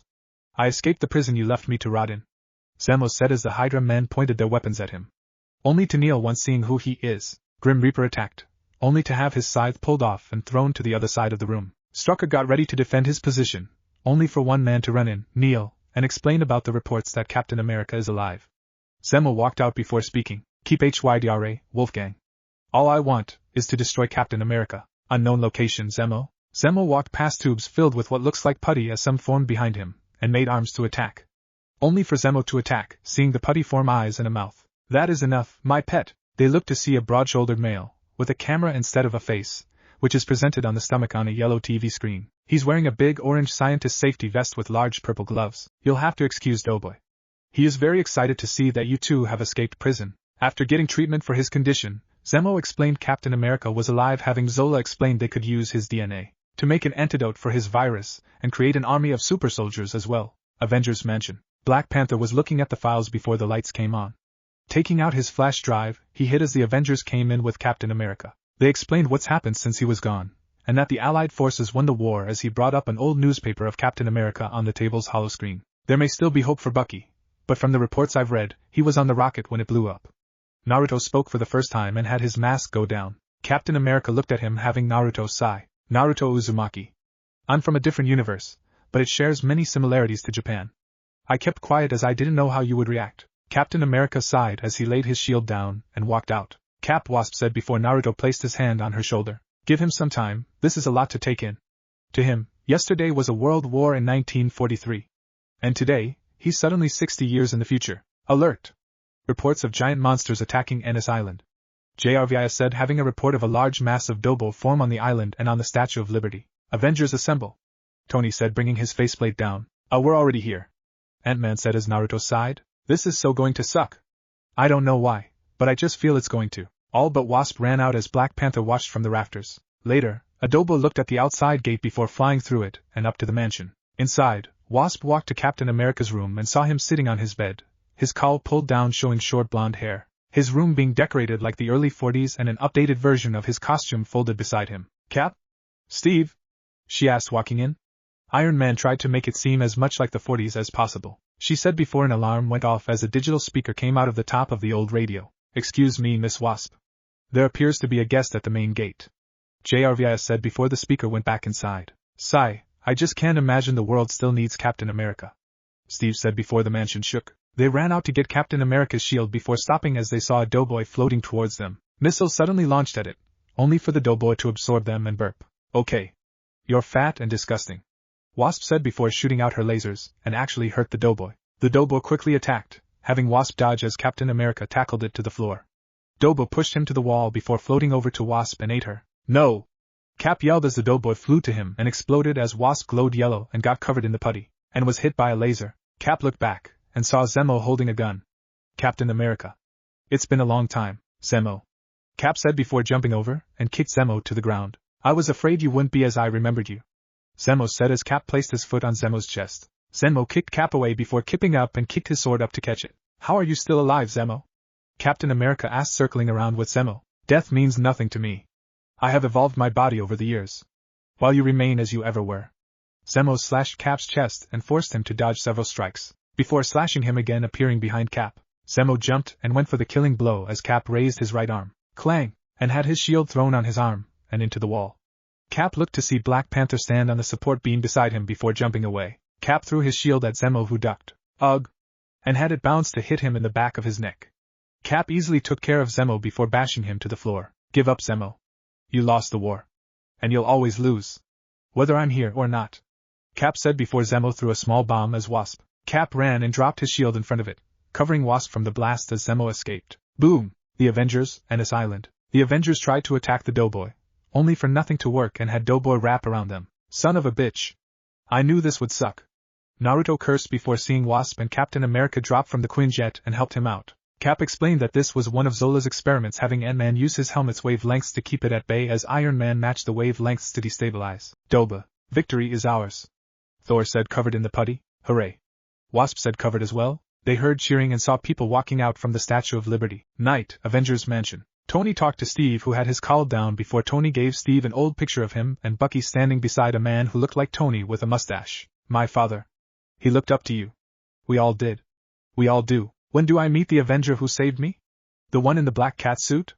Steve asked, getting Tony to raise an eyebrow. Wait, who? Zola's lab. Zemo walked in the lab, only to stop as he heard a female speak. Looking to his left, Zemo saw the Enchantress, and the executioner standing over a knocked-out Zola, Baron Zemo. I have an offer for you, she said as her hand glowed green for light as Zemo narrowed his eyes at her. A month later, Avengers Mansion. 1. What year is it again? Wasp asked as she, Iron Man, and Shinobi looked in Cap's empty room. Because every time I come in Captain America's room, I get confused. Seriously, it's like a hotel room from 1940. 1943 actually, Wasp. Give me some credit, I had to call Pepper twice to make her make this happen. Iron Man replied as Naruto looked at the room. This is to make Cap feel at home, Janet. I'm just saying, are we sure this is healthy? I can't even imagine how hard this has been on Cap, but he's been unfrozen for like a month now. He's not really getting out there and adapting to the present day. Or future, I guess. It is his day off, Naruto replied, crossing his arms. Whatever. You know he's out there, probably all sad and moping around. He lost his whole world. He's probably hanging out in a museum or something. Pardon me, sir, but I'm receiving an intruder alert, JRVS said, but was interrupted by Iron Man. Really? I got a burglar? Indeed, sir. Except that the burglar in this case is the Advanced Idea Mechanics. They are raiding a Stark Industries experimental technological warehouse. What? JRVIS, you could have just said so. Wasp? Shinobi? We got to go. Iron Man said, running out the door. Sigh, I wonder what a super soldier does on his day off. Wasp said before she and Naruto ran after Iron Man. New York City, Times Square. Thor floated down as Captain America took out 4 criminals who was a part of the breakout. Victory is yours, Captain, and yet you look as if Ragnarok itself were upon you. Thor Odinson would know why. Thor said as he landed. You fought well from the looks of things. No, I didn't. I was sloppy. I got distracted by the man with mechanical weapons. His technology, I've never seen anything like it. I wasn't ready for it, Thor, but I don't know if I can adapt to this. Cap said as Thor took off his helmet. I understand. Is that so? Captain America asked, having Thor nod. For I am immortal and I have watched this world change over thousands of years. I have watched whole cultures be swallowed up, wiped from the earth because they could not adapt. He explained, putting his hand on Cap's shoulder. But I do not believe Captain America is like them. Beep. Beep. Beep. Thor's card went off as Iron Man called for him. Though in truth, I am not fan of mortal technology either. Thor said, picking his card up before pocketing it. Iron Man's card once again beckons. Iron Man believes you to have the day off, but warriors do not vacation. Follow me, Captain, for battle is nearby. Stark Industries, Warehouse 410. The Avengers flew in just as Captain America and Thor fought a silver android that took Vap's image and held both a silver image of his shield and Mjolnir. He absorbed the other powers before Captain America spoke. All machines have a power source. Thor, cover me. Have at thee, Adaptoid. Thor yelled as he brought lightning down and hit the android, giving Cap an opening to slice a light on its chest, powering it down. How'd you know where to hit it, Cap? Shinobi asked as Thor put his arm on Cap's shoulder. No matter how much the world changes, a true warrior finds a way to change with it. Wouldn't you agree, Captain? Avengers Mansion. Captain America walked in his room where he saw a small present from Wasp. Opening it up, he saw a small digital music play before placing the earbuds in and turned it on. Begin playlist greatest hits of the 1940s. Captain America pressed the button again and smiled as the device spoke again. Change playlist modern. To be continued. Now. Stark Industries, morning. Tony was messing with a circular device at his desk as a man with short black hair and a beige suit with a white undershirt and red tie sat in front of him, glancing at the hollow screens around Tony. I don't think I need to tell you that Stark Industries is crushing us. Energy was our major initiative at William Innovations, the man said as Tony paid him little attention as he moved the device around like a Rubik's Cube, having the screens move as well. We're going under, Tony. But you should know, you're buying shares from my company. We don't know each other, but I'm asking you personally, don't do this. I built Williams Innovations from nothing. It's all I had actually. Tony replied, looking at a screen to his left with a computer under it. What? I'm the majority shareholder as of about 15 minutes ago. No. The man said, standing up, and placed his hands on the wooden desk. This isn't the end. You hear me, Stark? He asked before walking away. I'm not going to let you destroy my entire life. Destroy what? Tony asked, giving the man his full attention. Simon? Simon, wait. Let me. Tony stopped as Simon closed the door. Sigh, explain. Tony sat down as Ant-Man in his small form came out of the computer. You're a real piece of work, Tony. Don't start, Hank. Tony replied, messing with the ball. Do the words business ethics mean anything to you? Did you find anything in the hard drive? Tony asked as Ant-Man stood on the computer. You just crushed that guy, Tony. What kind of man so callously disregards another human being like that? Ant-Man asked as Tony continued messing with the ball, having the screens move around. I got a plan you wouldn't understand. Hank. Tony trailed off as he blinked. Wasp would understand. Maybe I can explain it to Jan over dinner. And then she can explain it to you. Naruto's penthouse. Naruto in black sweatpants was doing handstand push-ups before flipping to his feet, went to a chin bar and started doing one-arm pull-ups with his left arm. After working up a sweat, Naruto brought both arms up to continue working out before dropping an hour later, grabbing a towel. He wiped the sweat from his brow before walking to the bathroom. Missing his cell vibrate with Felicia H. on the ID. Outside New York City, Wasp and Thor. Wasp and Thor flew after an AIM circular jet before Wasp spoke up. Come on! They're getting away. Thor flew up beside her before speaking as they continued after the group. They seemed to be of little threat. What is this deal we interrupted? Something about weapons? Yeah, big ones. From what Iron Man's told me, these AIM science geeks specialize in some pretty crazy stuff. Suddenly, AIM shot at them with a gun that created what looked like a small black hole that sucked the two Avengers in. Crack! Only for Thor to call on lightning and blow up the hole before it could fully close, freeing him and Wasp. That's crazier than I was thinking. Wasp said, hands on her knees before looking to Thor. I tire of these geeks. Should we call the other Avengers? Thor asked. They'll only slow us down, big guy. Think you could clip their wings? Wasp asked, flying beside Thor. Thor replied before spinning Mjolnir in the air, caught it, and threw it at the jet. He hit one engine before Mjolnir flew back to him as black smoke came off the jet. Thor was about to continue before Wasp stopped him. Hold up, but they'll escape. They're only thinking that. Wasp said, pointing to the black smoke. But they're leaving a trail for us to follow. We'll follow them to their base where we'll beat them all up. Verily, Avengers Mansion. Captain America without his cowl looked at himself in the mirror to check his new costume out. Sigh, what are you doing here, soldier? You have a visitor in the foyer, sir. JRVIS said over the radio. And they asked for me? Indeed, sir. JRVIS replied, having Captain America walk downstairs to the foyer, putting his cowl up. When he got downstairs, he saw Fury looking at the fire, his back to him. Captain America. Fury said, turning to walk to the war hero, and held out his hand for a shake. So it's true. Captain America shook Fury's hand before speaking. I'm sorry, do I know you? No. My name's Nick. I'm the director of a peacekeeping organization known as S.H.I.E.L.D. I'd like you to come with me.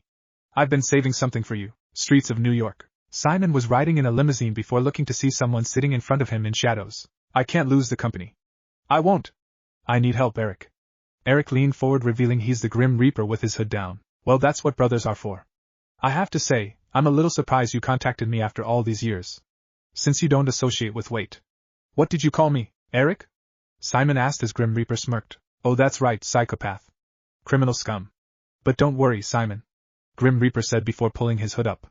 I don't take it personally, and you're right, I do know people who can help you get your revenge. They pulled into a warehouse where the two brothers went into an elevator as the Grim Reaper brought his scythe up. These are the same people who gave me my scythe. They can give you the power to destroy Stark. And bury his company. I don't know. Simon said in uncertainty. Trust me.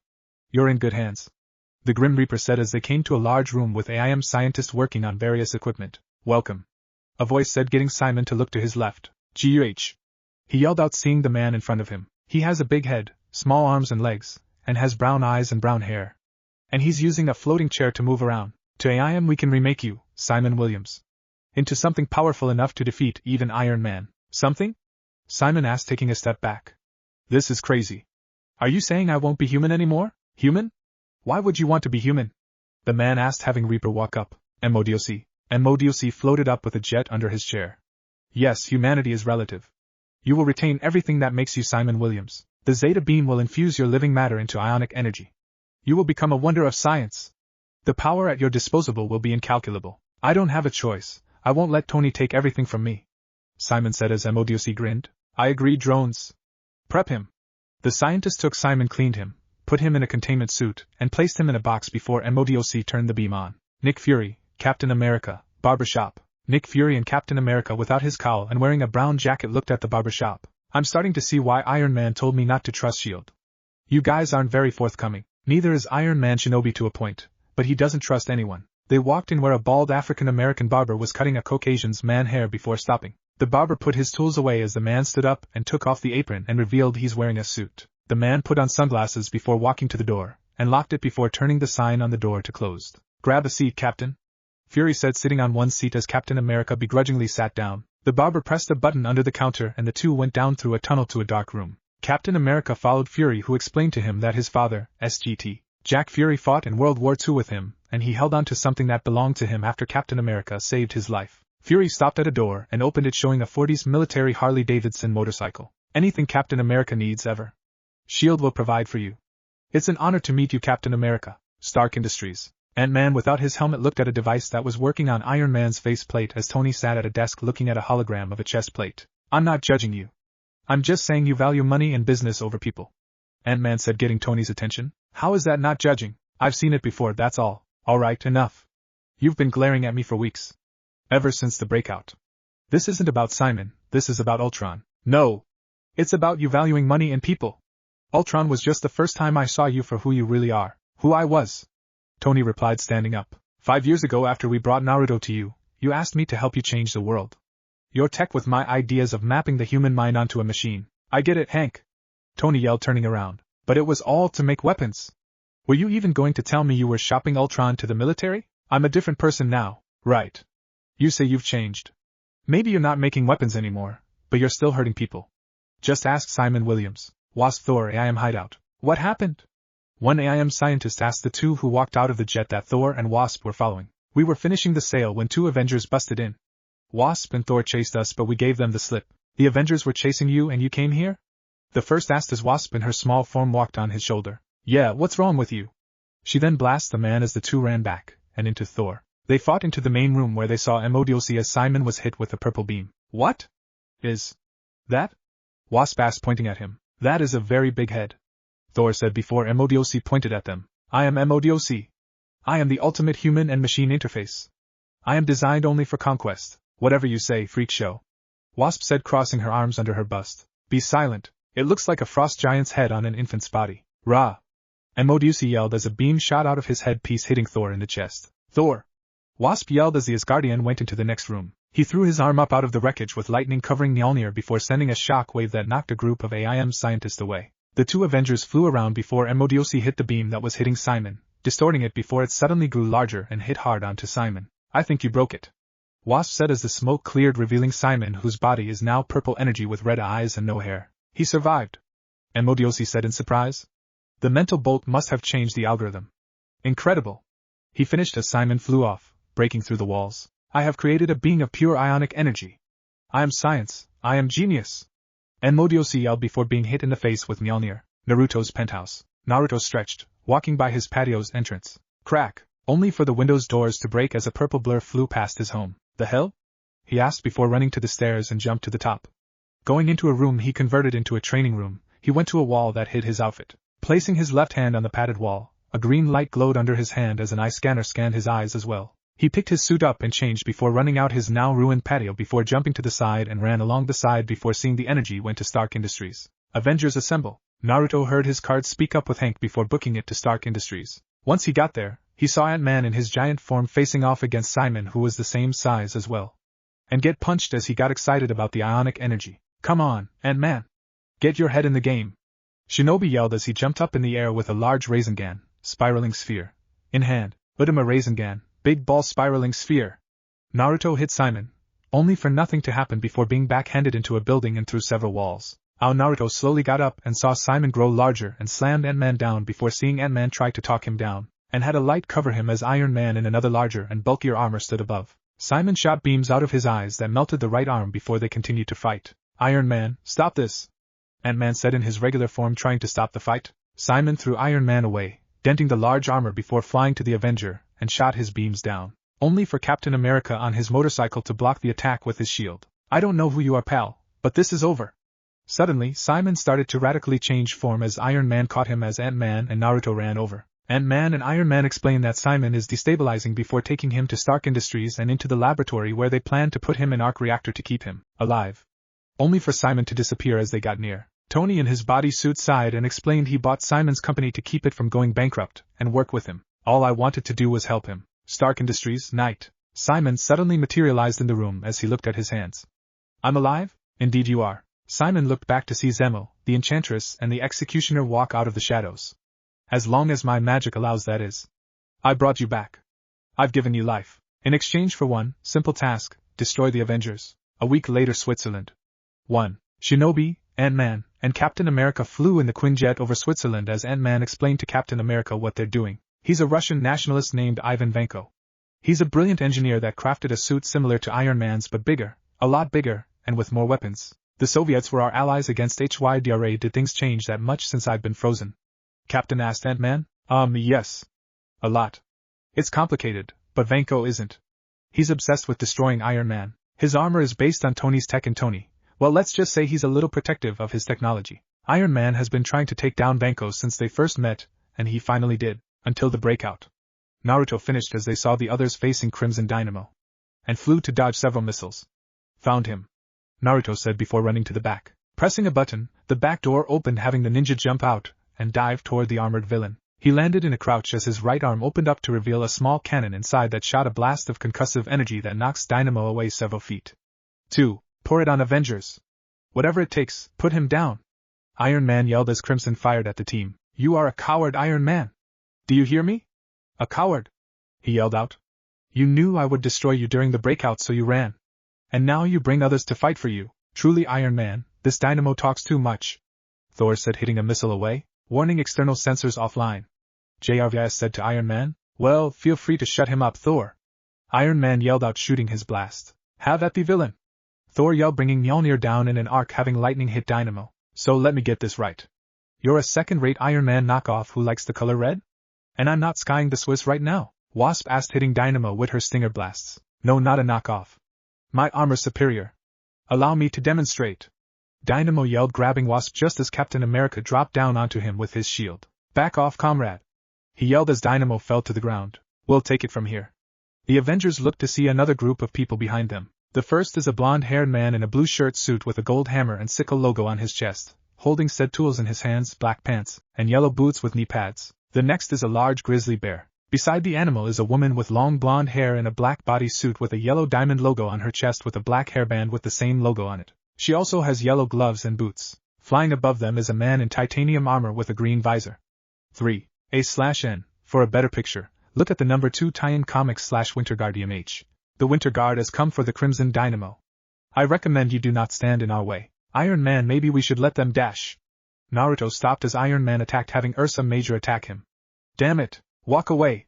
The bear spoke, having Naruto push him away. The Avengers each took a member of the Winter Guard before Dynamo attacked each group, having Titanium Man take a hit for Tony as Ursa Major turned into a man with short brown hair in a green full body suit. Iron Man took Titanium Man's core that got it high in the air where it exploded. Boom! Iron Man fell down as Thor grabbed him, while Crimson Dynamo left as the teams went to Iron Man, northern coast of Germany. Ivan Vanko was in an abandoned barn working on his suit. I'll make my suit better, stronger. Next time I'll destroy him. Even if I have to go through the Avengers to do it. Crimson Dynamo? What? Ivan asked in Russian as he looked to see the Enchantress, the Executioner, Zemo and Simon Williams, aka Wonder Man, walk in from the shadows. You wish to destroy the Avengers? We can help, Zemo said, getting Ivan to smirk. A few days later, New York City, Empire State University. Naruto was leaning back in his seat in the back of the classroom, taught by a man with short brown hair, in a lab coat and missing his right arm. He closed his eyes as he remembered playing with a blonde-haired girl when he was a kid. Before he could dwell on it any longer, Naruto jolted awake as he looked to his left and saw a woman walking in the class. She's standing at 5 feet 6 inches, has blonde hair going just past her shoulders, and blue eyes, wearing a white button shirt, top 2 buttons undone showing the cleavage of her D-cup breasts, and tight black jeans with strapped high heels. 4. She walked behind the last row and sits beside Naruto. Hello, Naruto, she whispered as she put her books on the desk. Hey, Felicia, he replied, stretching. Listen, my family's helping out and hosting a charity ball. Helping? Her fellow blonde asked, raising an eyebrow. Jonah Jameson is hosting the charity as well. Snort. Naruto quietly snorted at that. That's a good one. I'm serious. Jonah is hosting the charity with my mother. What? Naruto asked, cleaning out his ear. What did you say? Jonah is hosting the charity drive. Those words. Is it possible to use them in a sentence together like that? Naruto asked, looking at her. Yes, I just did, Felicia said as she leaned forward, giving Naruto a better view of her cleavage. I was wondering if you could help and take photos. Why me? Why not ask Peter? Naruto asked, looking at her, and not her chest. You were in the photography club as well, right? Felicia asked, pushing up on her chest in hopes to entice to get Naruto to help. Yeah, but mostly because it was the last thing open. I was late getting to the school that day. Now here, it was so Peter could have someone he knew on the first day of school. Then it's settled, she replied, smiling as she sat up, making her breasts bounce. Okay, Naruto said before excusing himself to use the restroom. I don't think he'll notice your advances even if you stripped in front of him. Felicia looked to her left, and saw another blonde-haired woman. He just doesn't know what's in front of him, Liz.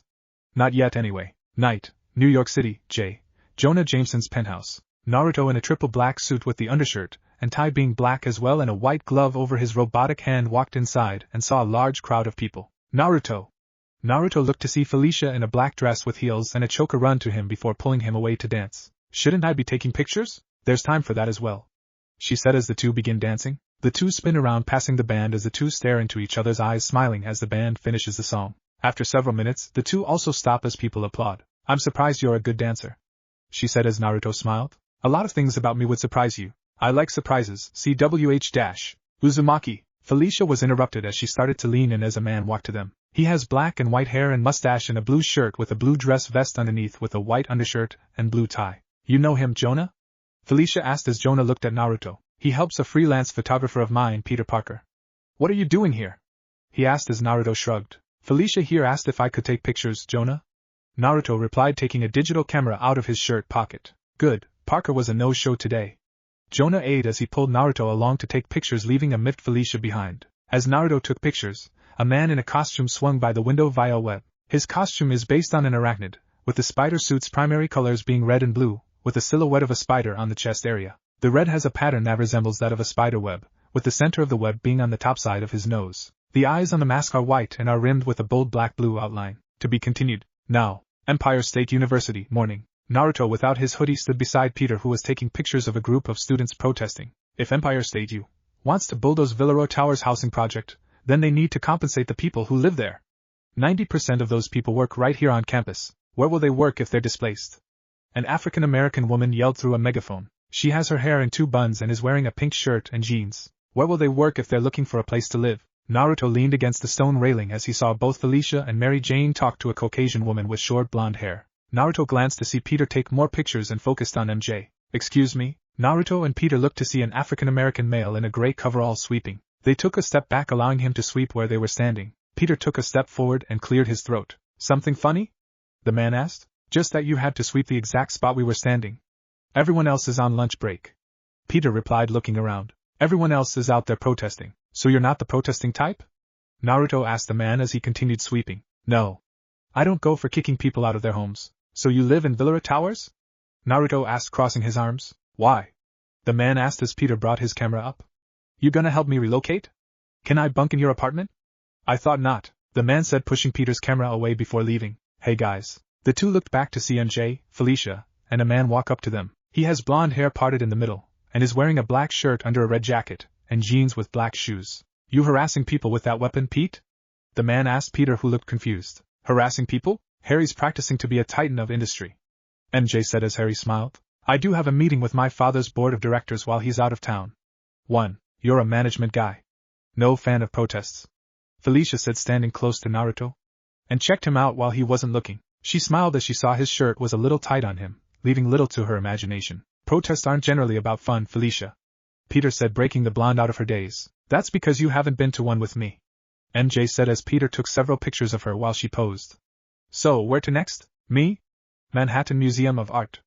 I'm going to try and sell the Daily Bugle pictures of the new antiquities exhibit. You can't run away from me forever, Peter Parker. Later, Manhattan Museum of Art. Shinobi stood watch at the entrance as a group of people, and reports looked at a gold crown with a red gem on it on display in a glass case. He saw a policeman standing beside it as the museum director was at a podium. She's a woman with short black hair wearing a gray business dress. It is indeed a pleasure to add these gems to our temporary collection. The jewel of the crowd is the 17th century 253-carat star ruby. Peter Parker, Daily Bugle. Can I get a shot of you next to the jewel? Peter asked, getting the woman to do just that. Suddenly, a man in a white armor suit with a visor and blue glowing lines over it sped over and had the ruby fly to him, the lines turning red as it flew. Later, the man said before holding a trigger in his right hand and sped off. Naruto jumped on the support before jumping after. Missing Peter tried to leave before stopping as he noticed Naruto come out of the shadows. The man speeds down the street faster than the cars. Naruto followed above the rooftops, having put Hiraishin, Flying Thunder God, seals around the city along the rooftops to better get around when chasing someone. And they're coming in handy now, he thought as he jumps down and tries to grab the armored thief but fails. Naruto landed in a roll and dashed to the man, who turns to run backwards and fires at Naruto. He then stops, causing the ninja to go right by him. Nobody likes a tailgater. Naruto turns around to face the man. Man, talk about road rage. The armored man pulls a large truck towards him, then pushes towards the hero as he gets close. Naruto slides under the vehicle, but realizes that it's still going. A group of people scream as the vehicle nears. Naruto had his right arm open and fired a circular device on each end of the truck. Wires shot out of the devices and connected to the nearby buildings, having the truck stop just as it neared the people. The man runs behind Naruto and up a building. The ninja follows and sees him going into Villaret Towers. Naruto lands on the side of the building and saw 3 people. "Hey, did you see a guy in a white suit run by? He stole something from the Muse Dash." However, they started shouting at him and the 3 start throwing food at him, saying they don't deal with criminals. "Sheesh. Just trying to do my job," he yelled, jumping away. Peter's and Harry's apartment. Shinobi stood outside the museum talking with the police after finding out residents from Villaroy Towers found the gem, and gave it back to the museum for the reward to help fight against the SU. "Excuse me." Naruto turned to see a woman with black hair pulled back into a small bun, wearing a leather coat, black shirt, and jeans. She's holding a microphone and is standing beside a Daily Bugle cameraman, Whitney Chong of the Daily Bugle. 2. "Hello, do you know how the ruby thief came to be here?" she asked, walking to the masked blonde. "No. But I urge the people to be on the lookout for him, or any man acting suspiciously near the museum while the gems are here, in case he tries again. We'll also be upping the security here as well, a little to the left," Harry said as Peter was moving a flat screen on the wall showing Shinobi's interview from earlier in the day. Pete, wouldn't it be easier to move if you unplugged the TV?" Harry asked as he drank a martini. "Except for the fact that I'm watching it. I was there when that Turbo Jet guy stole the gem. I think he gave it to Villaroy Towers," Naruto said, walking in with 2 cans of unopened soda before putting them down on the glass table, and went to help Peter. "Like a Robin Hood, men in tights deal." "Well, he wasn't wearing tights." "I would know," Peter said as Mary Jane and Felicia walked inside. "Who wasn't wearing tights and why would you know?" Mary Jane asked, walking to the couch. "The Turbo Jet guy. Naruto and Peter thinks he's a modern-day Robin Hood. Could you play couch potato for a sec?" Peter asked, getting Harry to hop over the couch and lay down. "It's a stretch, but I think I can handle it. The screen should be at a 20-degree angle for optimal viewing," Peter said, taking a step back as Naruto continued to move the TV. "If this Turbo Jet is helping all those people, he gets my vote," Mary Jane said as Felicia walked to stand near her. "If he is helping, he could have just dropped that gem. And what if the police decide to not have Villaroy Towers keep getting the rewards if he is giving them the stolen stuff for the rewards? The police could just arrest them thinking they're staging this or thought it up. It would give the SU more grounds on destroying the place." "TV looks fine," Harry said as he got up to leave. "Where are you going?" "Gotta meet with the board," Harry replied, going out of the door. Naruto took a step back from the TV and hit something soft. He turned to see Felicia standing behind him. "What are your thoughts on this? If the people expect the Avengers and the other heroes out there to obey the law, why should Turbo Jet be any different?" Naruto replied as Felicia took a step towards Naruto, forcing him against the TV, and placed a hand on it as she smiled, and moved the TV to the right. "There we go. Oscorp Industries." At Oscorp Industries, Harry SD at a table with a male and female executive. "Your father wants to build a science center at ESU. The company convinced the school to demolish Villaroy Towers. We knew that a month ago. Why am I here? With your father out of the country, we would like you to make the announcement," the man said, getting Harry to sigh. "This wouldn't have anything to do with the campus protests, would it?" "Harry, I'm Serp. Having an ESU student announce the science center being built on controversial land makes it go down a little easier," Harry said as the woman reaches under the desk and hands Harry a telescope that once belonged to Galileo Galilei, explaining Norman wants to give it to the school to auction it off for the center's fund. New York City night. Shinobi was patrolling the rooftops, keeping a watch for Turbo Jet as he flipped off one building and landed in a roll on the next, and he sees Turbo Jet racing through the city. Naruto slides down the building down to follow. Turbo Jet stops outside Antiquarian where 2 guards watch over an 18th century first edition book. They pull out their guns, but Turbo Jet pulls the weapons towards him, along with the glass behind them. The book follows and Turbo Jet grabs it. However, one of the guards is hit by a loose electrical wire. Suddenly Naruto drops down and kicks the thief down. He threw ninja wire and pulled the wire away. "Go! Get him to a hospital, you!" Turbo Jet yelled as Naruto turned. "Your library card's been revoked," Naruto said, throwing a kunai at Turbo Jet's hand, keeping him from getting the book as Naruto grabbed it. Turbo Jet then pulls the book towards him and puts it in his backpack, just as Naruto threw a black rope around him. Turbo Jet speeds away, pulling Naruto along. Naruto tries to stop him by sticking to the street with chakra, but Turbo Jet gets away. Naruto leaps up and begins dashing after him. Turbo Jet knocks a car around as he runs into a building. Naruto leaps up on the building and runs to the top level to follow. He looks around when his eyes widen. He turns to see a line of mannequins being pulled towards him. The dummies knock him down, and Turbo Jet runs over him. Naruto stands and throws the mannequins at the thief, who is knocked down. "Give me the book," Naruto asks, but Turbo Jet claims no one will miss it. "That's not for us to decide. So you blindly enforce the rules? While I'm out there helping folks, tell that to the guard in person driving you almost killed just now. You're just jealous the people like me more. I couldn't care less what people think of me. I don't do this for fame. I do this to protect the people of this city." Now give me the book. Turbo Jet just leaps up and speeds off. Naruto follows but loses sight. He then spots Turbo Jet's helmet and ran to it. However, it just has a mannequin in it before Naruto looks towards the exit. Empire State University, next morning. At the next protest, the lead woman tells the people that the Villaroy Towers Defense Fund is now up to $1 million thanks to an anonymous donation. The crowd, along with Mary Jane, cheer. Peter, standing next to Mary Jane, doesn't look so happy. Neither does Naruto, who was standing beside Felicia. Harry leans against the tree behind them. Come on guys, get in the spirit. Mary Jane eggs them on into getting excited. You know, Turbo Jet put a guy in a coma, Naruto said, and a cop accidentally runs over a civilian during a high-speed chase. How is that different? Tell that to that civilian and the guard's family, Naruto said as the two stare each other down, and Harry walked up to them and started speaking as the crowd got louder and the three can't hear. Oscorp is the reason the school is destroying the towers, Harry yelled out as a protester walked behind Harry, overhearing. Slowly the crowd starts to be quiet and turn to listen to Harry, who continued to talk. Harry suddenly stops when he realizes they are all angrily staring at them. The protesters start throwing their signs at Peter, Harry, Naruto, Felicia, and Mary Jane. Peter grabs a sign to shield them. We should go. They get up just as a Sodakin hits Peter in the head. He stands to see Wyler staring at them.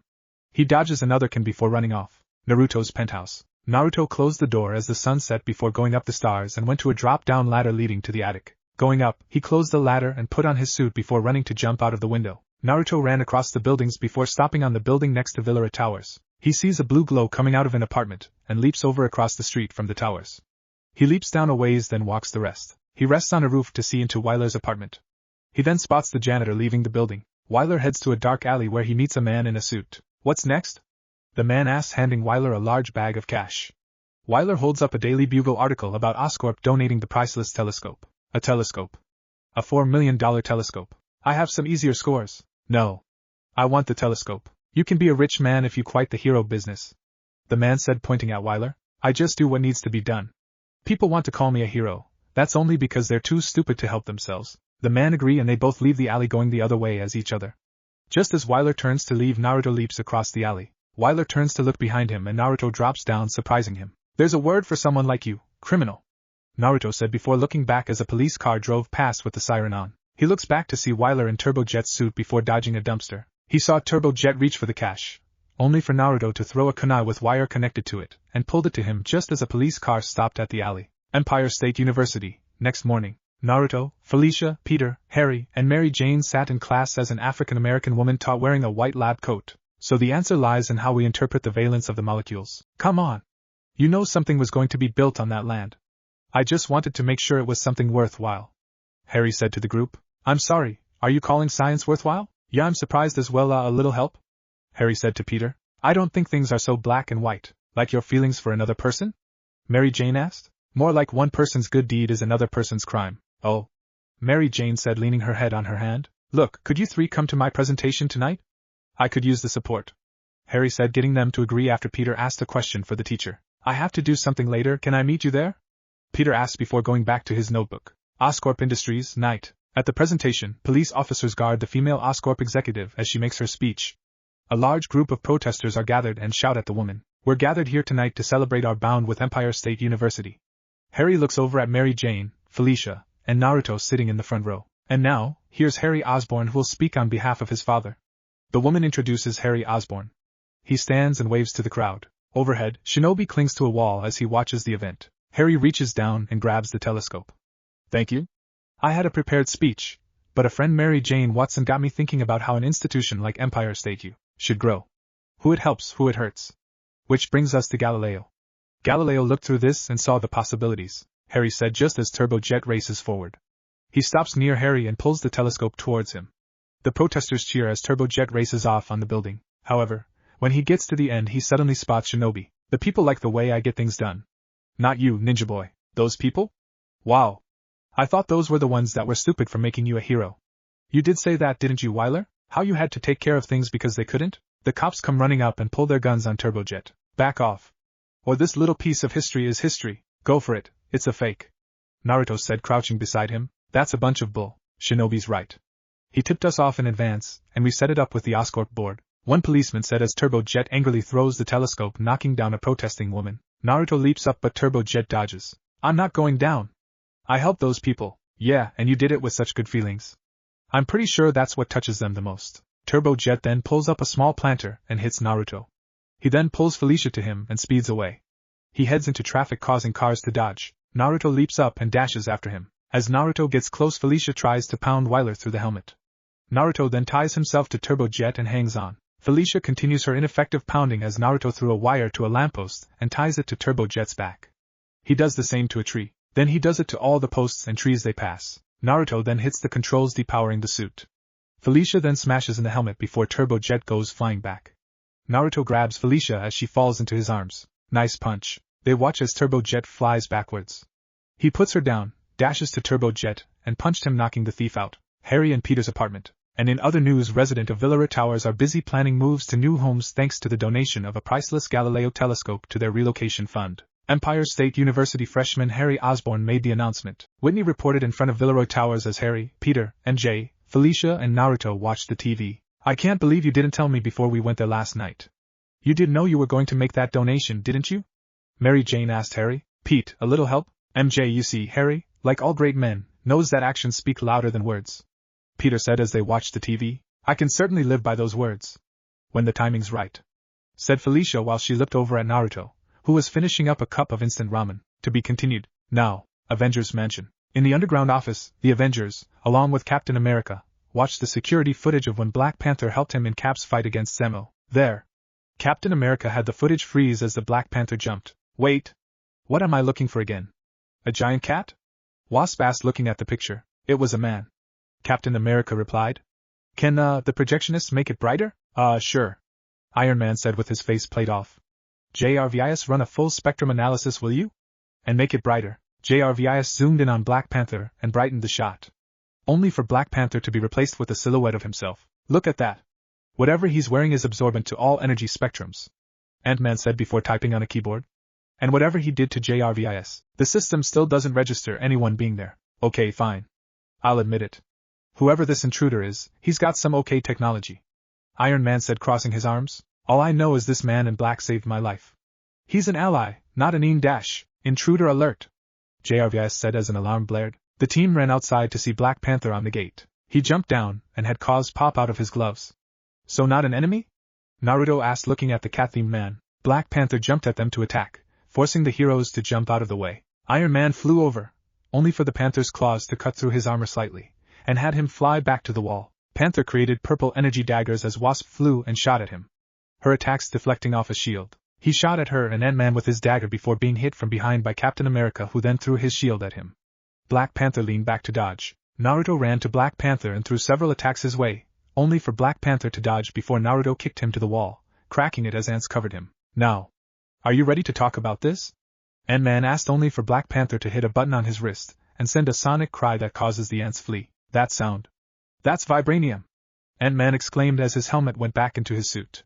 Wasp attacked, having Black Panther jump on the wall of the mansion and started climbing. Ant-Man went into his giant form and tried to grab the cat-themed man, only for Black Panther to jump onto him and hit several points on his side, forcing Ant-Man to his knees. Iron Man aimed his arm cannon at Black Panther, who just looked back. Don't even think about it. Enough. Black Panther said, putting his arms behind his back. What's your game, mister? You saved my life and attack us. And now you expect us to believe you're just going to surrender? Captain America asked as he walked to Black Panther. I am not surrendering, Captain. I have simply seen enough. I wanted to assess your abilities firsthand, Black Panther said, taking off his mask to let it hang loosely off his back, revealing himself as an African man with short black hair and light brown eyes. I am T'Challa, the Prince of Wakanda? Ant-Man asked, standing up. But what are you doing here? I need your help. The Avengers take T'Challa to the underground office, where he explains that his tribe was taken over by a man named Manape who beat and killed his father to claim the throne of Wakanda. If your people are following this Manape, then that's the end of the story. Captain America aided as Naruto leaned forward. But they feel like they have to follow him because he beat the previous ruler. Not out of free will, not because he has their best interest at heart. Naruto said. They follow him, even if he'll destroy everything. And he will destroy everything. T'Challa finished, going back to the window. I don't get it. How can he take over everything? Wasp asked as Ant-Man brought up a piece of metal, or on the hologram. Vibranium. Naruto said, recognizing the rare metal. I studied it firsthand. It's not something to mess around with. Ant-Man explained. And legend has it that Wakanda is sitting on a mountain of it. Iron Man picked up after Ant-Man. The vibranium mine is our treasure, T'Challa said, walking back to the table. And our responsibility. For centuries we have defended it from those that would exploit it. That kind of resource should belong to everyone. Vibranium has the potential to change the world. Ant-Man said, getting Chala's attention. I agree. Though, not for the better. He said, looking to Iron Man, who rubbed the back of his helmet. Yeah, Stark Industries investigated the possibility of using vibranium to make weapons. He said, getting Ant-Man to narrow his eyes. It was a long time ago. If this man-ape is putting people's lives in danger, then we need to do something. Naruto said, getting a nod from Captain America. Computer, satellite view of Wakanda. Chala said, putting a card into the computer. Wakanda can't be seen on satellite. Trust me, I've tried. Iron Man said before a screen came up and showed a village in Africa appear. Zoom in. The screen zoomed in. Okay. How exactly do you know my computer systems inside and out? Iron Man asked, having Chala look to him. Because I have studied them. Inside and out. They zoomed in on a mountain showing Hydra agents, Grim Reaper, and Ulysses Claw mining the ore. Okay, Hydra, and Grim Reaper. But who's Abe Lincoln there? Iron Man asked. Ulysses Claw, we ran into him several years ago.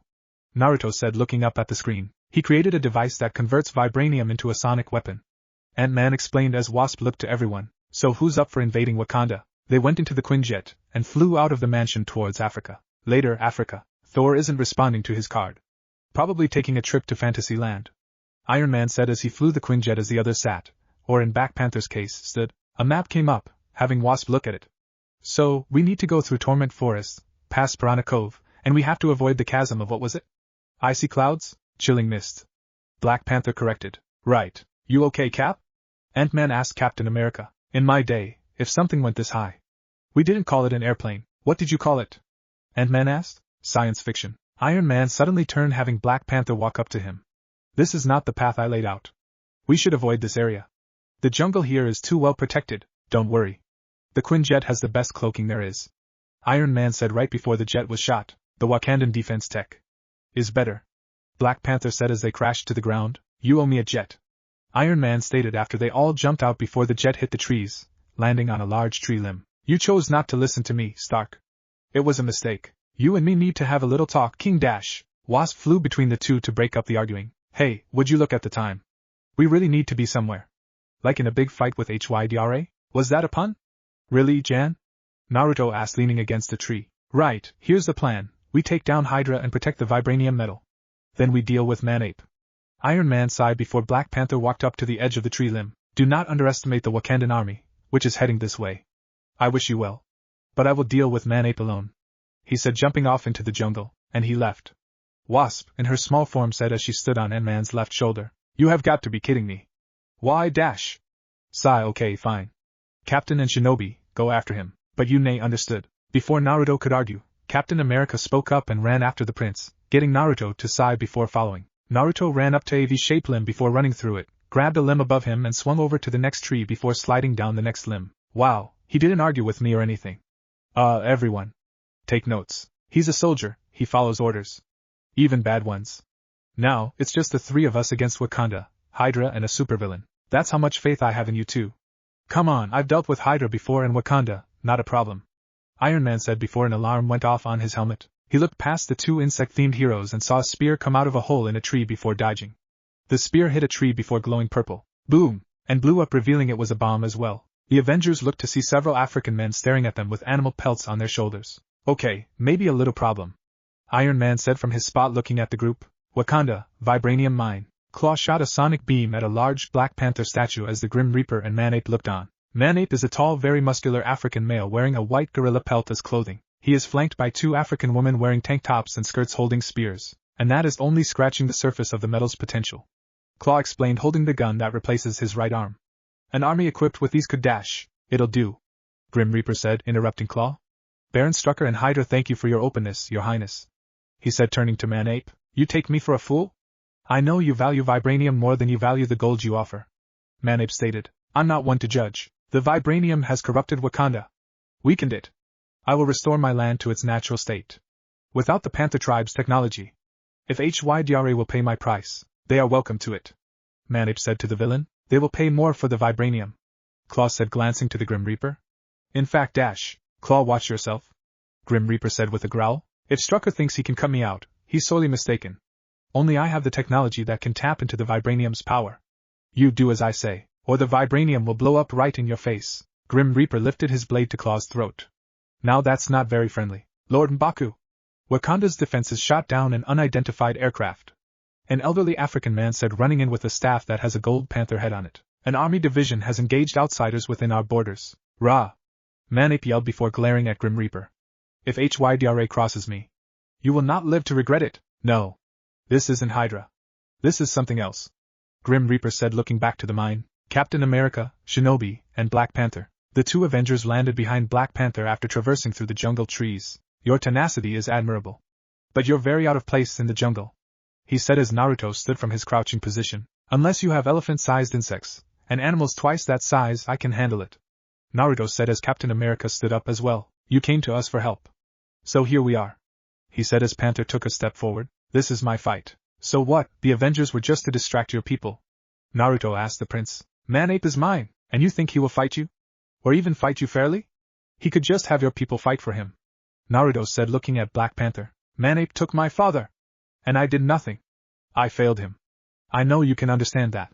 Please let me do this. Iron Man, Ant-Man, and Wasp. The trio panted as the Wakandan men laid down on the ground unconscious. Okay. So, that was, a little harder than it should have been. Iron Man said as Ant-Man looked at the circuitry inside one of the spearheads. Amazing. Their technology is decades ahead of ours. If Hydra get their hands on it, they won't. I kind of wish Thor would answer his phone. Iron Man said, bringing his faceplate down. Wakanda. Manape looked at Black Panther, who just challenged him to a fight. Crush the Panther cub, he said, having the two women run to Black Panther, only for Shinobi to appear in front of them and grab their spears. Manape is yours, Naruto said over his shoulder. But anyone else is fair game. Naruto threw them over his shoulder as Captain America ran over and hit one of them. Vibranium mine. Boom! An explosion went off behind Grim Reaper as Wasp flew in. You're on our list, pal. I think you're number 34, but I think we can take you early. Iron Man walked up as the Grim Reaper raised his blade. Finally, someone to hurt. Wasp started to shoot her stingers at him as Iron Man flew and shot as well. Are you all insane? You can't do this in a vibranium mine. Above, on a scaffold, Claw looked down before Ant-Man, and his small form flew on an ant in front of Claw. Do you know what I like most about Africa? Doraless mandibulas. Better known as African army ants, he said as a large swarm of ants covered Claw. Iron Man and Wasp attacked Hydra agents and Grim Reaper as the walls of the mine started to crackle with electricity. Pim, you fool! The vibranium! If it absorbs too much energy, Claw said, using his robotic arm to keep the ants at bay, it'll overload. And this much vibranium will take out half of Africa, Ant-Man said before trying to get the others to stop their attack. Grim Reaper hit the scaffold, having Claw fall while hitting the vibranium with his weapon. He fell to the ground and glowed before the metal around him glowed before screaming as he started morphing and disappeared. Suddenly, he came back as purple energy with his weapon inside his stomach. The sound! The sound! I am the sound! Ha ha ha! I can hear you! Claw then attacked everything and everyone inside, having the Grim Reaper leave with several Hydra agents. Wakanda, Black Panther, Shinobi, and Captain America. Holy shit! Naruto yelled out, dodging a strong kick from the woman he was fighting. It's like fighting Sakura at Lee's strength. He ducked under a swipe as Manape fought Black Panther before seeing an African woman snuck up towards Manape, only for Manape to grab her and hold her in front of him as a human shield. Shuri! Naruto growled before jumping at the woman he was facing, grabbed her in a headlock, and fell down, knocking her out as her head hit the ground before kipping up and ran towards Manape. Naruto then used Kawarimi, substitution, with Shuri before he Shunshin, teleportation, to her side. Black Panther then attacked with his daggers and created an energy staff with side blades on each end before Manape threw down a small device that let out a screech. Crack! Only for it to break before Black Panther started to gain the upper hand and knocked Manape to the ground as Black Panther's people walked over. Shuri staying close to Naruto. Suddenly, a small throwing knife shimmered in the device. This is the man who has brought catastrophe to our land. The one who took your king. Through cowardice and dishonor, Black Panther yelled out before they started to chant his name. Mine! While T'Challa reclaims his throne, Wasp distracts Claw long enough for Iron Man and Ant-Man to seal his sonic emitter inside a container of vibranium. Iron Man makes the attempt and manages to stop Claw by flying through and captured his emitter, although he needs to get someone else to stop him from vibrating. Wakanda, rise, my friend, Black Panther said to the elderly man. Outsiders may have threatened Wakanda before, but outsiders just helped saved it. The old ways allowed Manape to do this, and the old ways must change. My first order as king is to let the council lead Wakanda. A council of the people. We can no longer hide ourselves away, waiting for our enemies to come to us. What happens in Wakanda affects the world. So I will go out into the world. I will fight alongside our new allies. He finished as Iron Man took a step forward. You attacked us, you used us, and now you want to join us? Why should we trust you? You shouldn't. I will earn your trust. Should you allow me to join you? Black Panther said before Wasp flew up to Iron Man. He's probably our best bet for a ride home, too. You're in. Iron Man said, holding his hand out for a shake, which Black Panther took. A week later, Earth's orbit. 1. Two large beings floated while looking at the Earth. The first is a tall old man, with white hair and white eyes without pupils. He's wearing a black armor, with a gold belt and an orange girdle, orange gauntlets and boots, and a red cape with a gem on his chest. The other is a tall man with blue skin, gray hair and white eyes without pupils. He's wearing a yellow full-body suit and a purple gem on his chest. You found someone here? This planet is primitive. The creatures look like they just risen from the mud. The blue-skinned man said. You'd be surprised. There is power on this planet, they call it Earth, the orange-skinned said as the blue-skinned man sat cross-legged, which translates to dirt lovely. What kind of creature is it? A monster they call the Hulk. A savage of which the universe has never seen. The orange-skinned man replied. And this Hulk, he rules here? No, it isn't interested in ruling, it only wishes to be left alone. Other powers on the planet have tried to contain it, but they have failed even in Asgardian. Really, in Asgardian? Here? Your Hulk must be powerful indeed to have bested one of Odin's ilk. The blue-skinned man said in thought. The contest was inconclusive. The Hulk's rage is impressive. I believe it to be the most powerful of the two. Very well, Collector, I propose a wager. Your Hulk against the Asgardian. The blue-skinned man challenged. I won't play your games, Grandmaster. The Hulk will be a part of my collection. Besides, you have nothing I want. But you haven't heard the stakes yet. If your monster wins, my infinity gem is yours. If the Asgardian wins, your gem is mine to take, the Grandmaster said, getting the Collector to look down in thought. No elder of the universe has ever held two of the infinity gems. The power they contain I accept. Then let the games begin. Somewhere over northern Canada, the Quinjet flew over the woods as Iron Man and Thor flew in front of the jet. When we find him, Thor, you have to promise me you're not going to hit him. Iron Man said, glancing to the Asgardian. I cannot promise that. He provoked me. Thor replied back to the armored hero. Are you serious? Inside, Black Panther looked down behind Wasp and Captain America. I take it Thor and the Hulk do not get along. Wasp, what exactly caused the Hulk to leave the Avengers? Captain America asked Wasp. Oh, you know, Hulk got cranky. Thor likes to fight, things happen. Plus, this Asgardian which named the Enchantress sort of put a spell on the Hulk that made him go nuts. I see. Look, we have to convince him to come back with us. The Hulk already thinks we don't trust him. We can't just go in and start a fight. Iron Man said, getting Thor to sigh. I do not start fights, I end them. That's not helping Thor. Fine. I swear I will not attack the Hulk. Unless he provokes HT. Thor stopped as his eyes glowed white. Thor, are you dash? Crack. Thor flew off as lightning hit the jet and Iron Man. Several miles away, Hulk was standing at a riverbed looking at his reflection. Do you feel better now? Do you think unleashing all your anger on trees and rocks is going to help us? Bruce asked him. Go away. Hulk said as Bruce appeared in the water. We're the same. We're in this together. And I'm telling you, you have to go back to the Avengers. Not gonna happen. They think I'm a monster. They're right. Hulk said with a snort. You don't have to be. You can be a hero, just like them. They don't trust me. It was a mistake. It wasn't you. Bruce said, getting Hulk to snarl. Listening to you was a mistake. I don't need you. I don't need anybody. I just want to be left alone.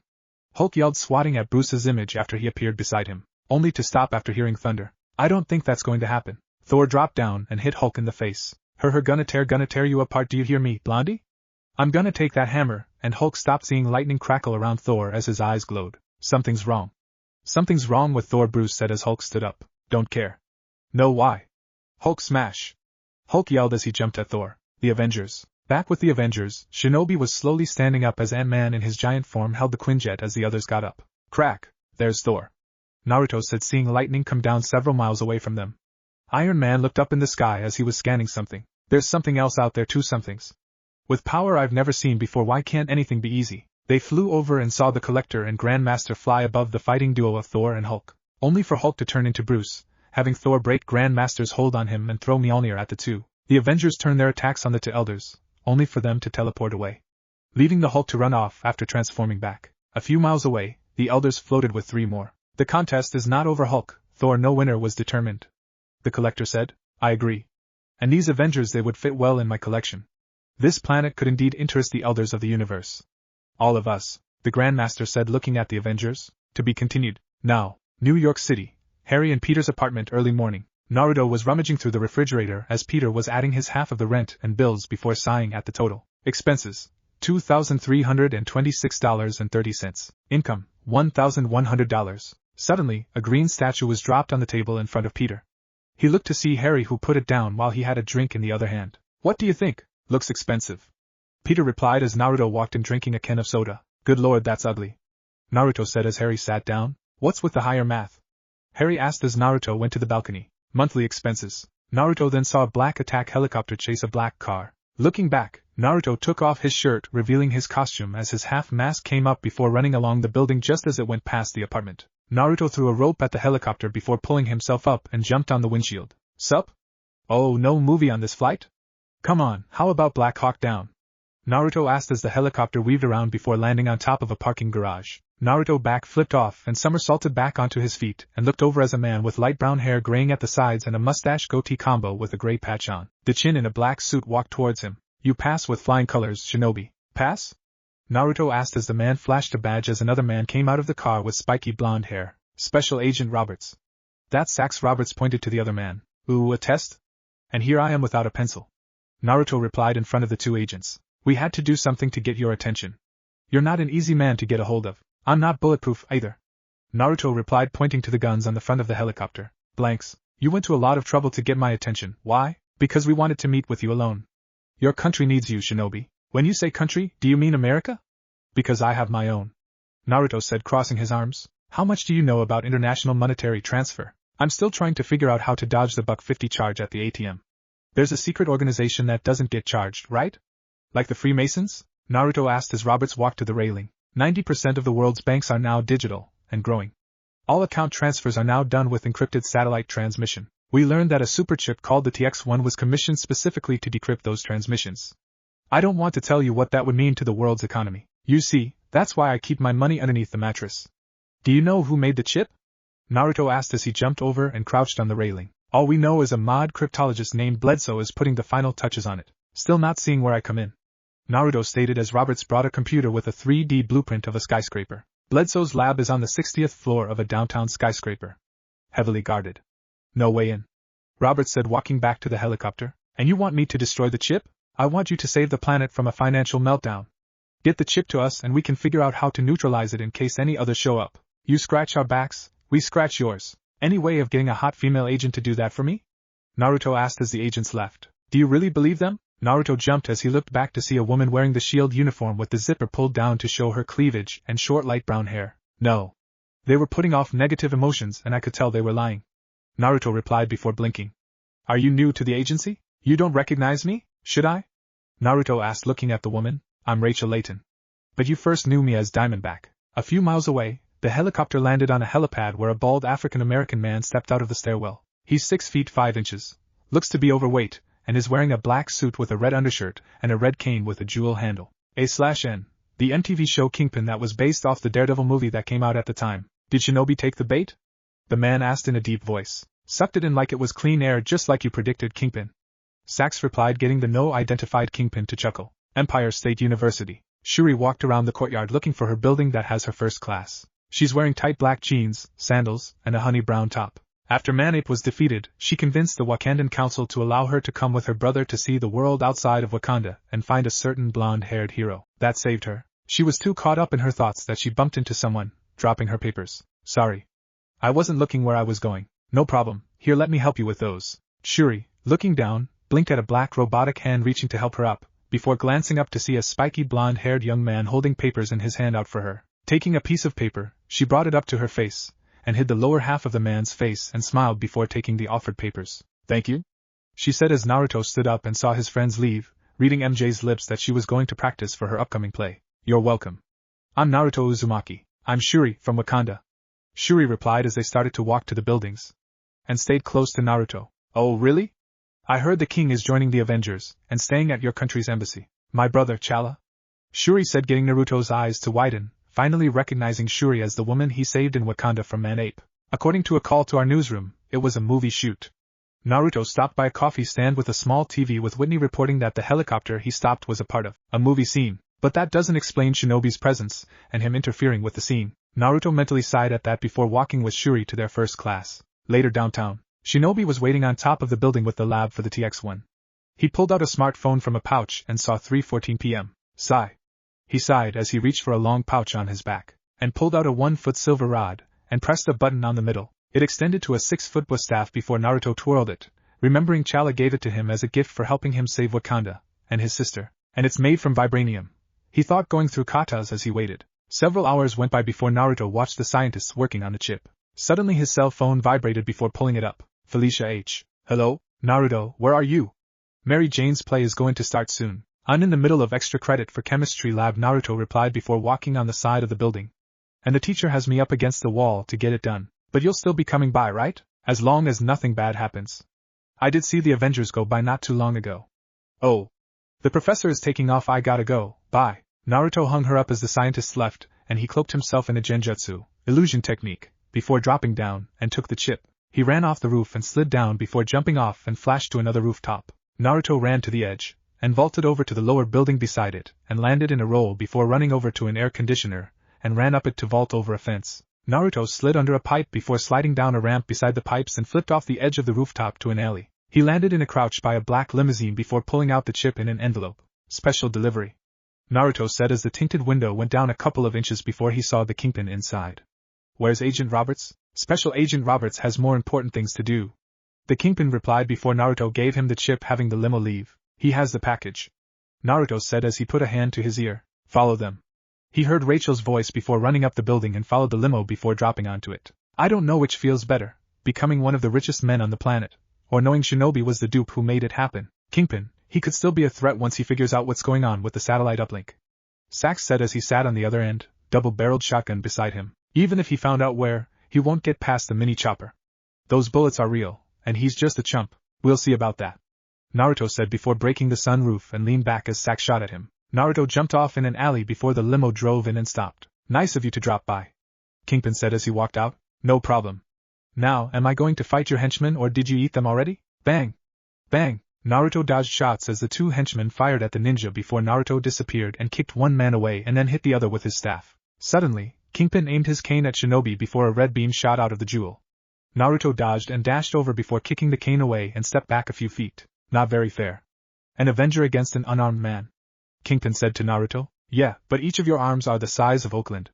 Naruto replied, throwing a pair of bolas at Kingpin's arms, and had Kingpin tear it as his men threw him his cane, and he aimed it at the car. Boom! The car exploded, having Kingpin run off, having Naruto sigh as he hit his button on his staff, having it collapse. Empire State University. Next morning, Naruto was in class sitting beside Felicia, who was glancing at him before noticing someone sitting down on the other side. Oh, hey Shuri. Morning, Naruto. Felicia blinked as she saw Shuri, the new transfer student, getting chummy with her man. She narrowed her eyes as the woman leaned close to Naruto, flashing her cleavage to the oblivious blonde who watched as the teacher walked in. Missing Felicia glare at Shuri, who glared back as she noticed Felicia lean against Naruto, lightning shooting between each other's eyes. Unknown location, Kingpin. Kingpin drank a cup of coffee with several monitors behind him, lighting up the dark room. He then pointed to each as a country came up on each monitor, and looked to a group of men and women sitting at a table. George I, Germany.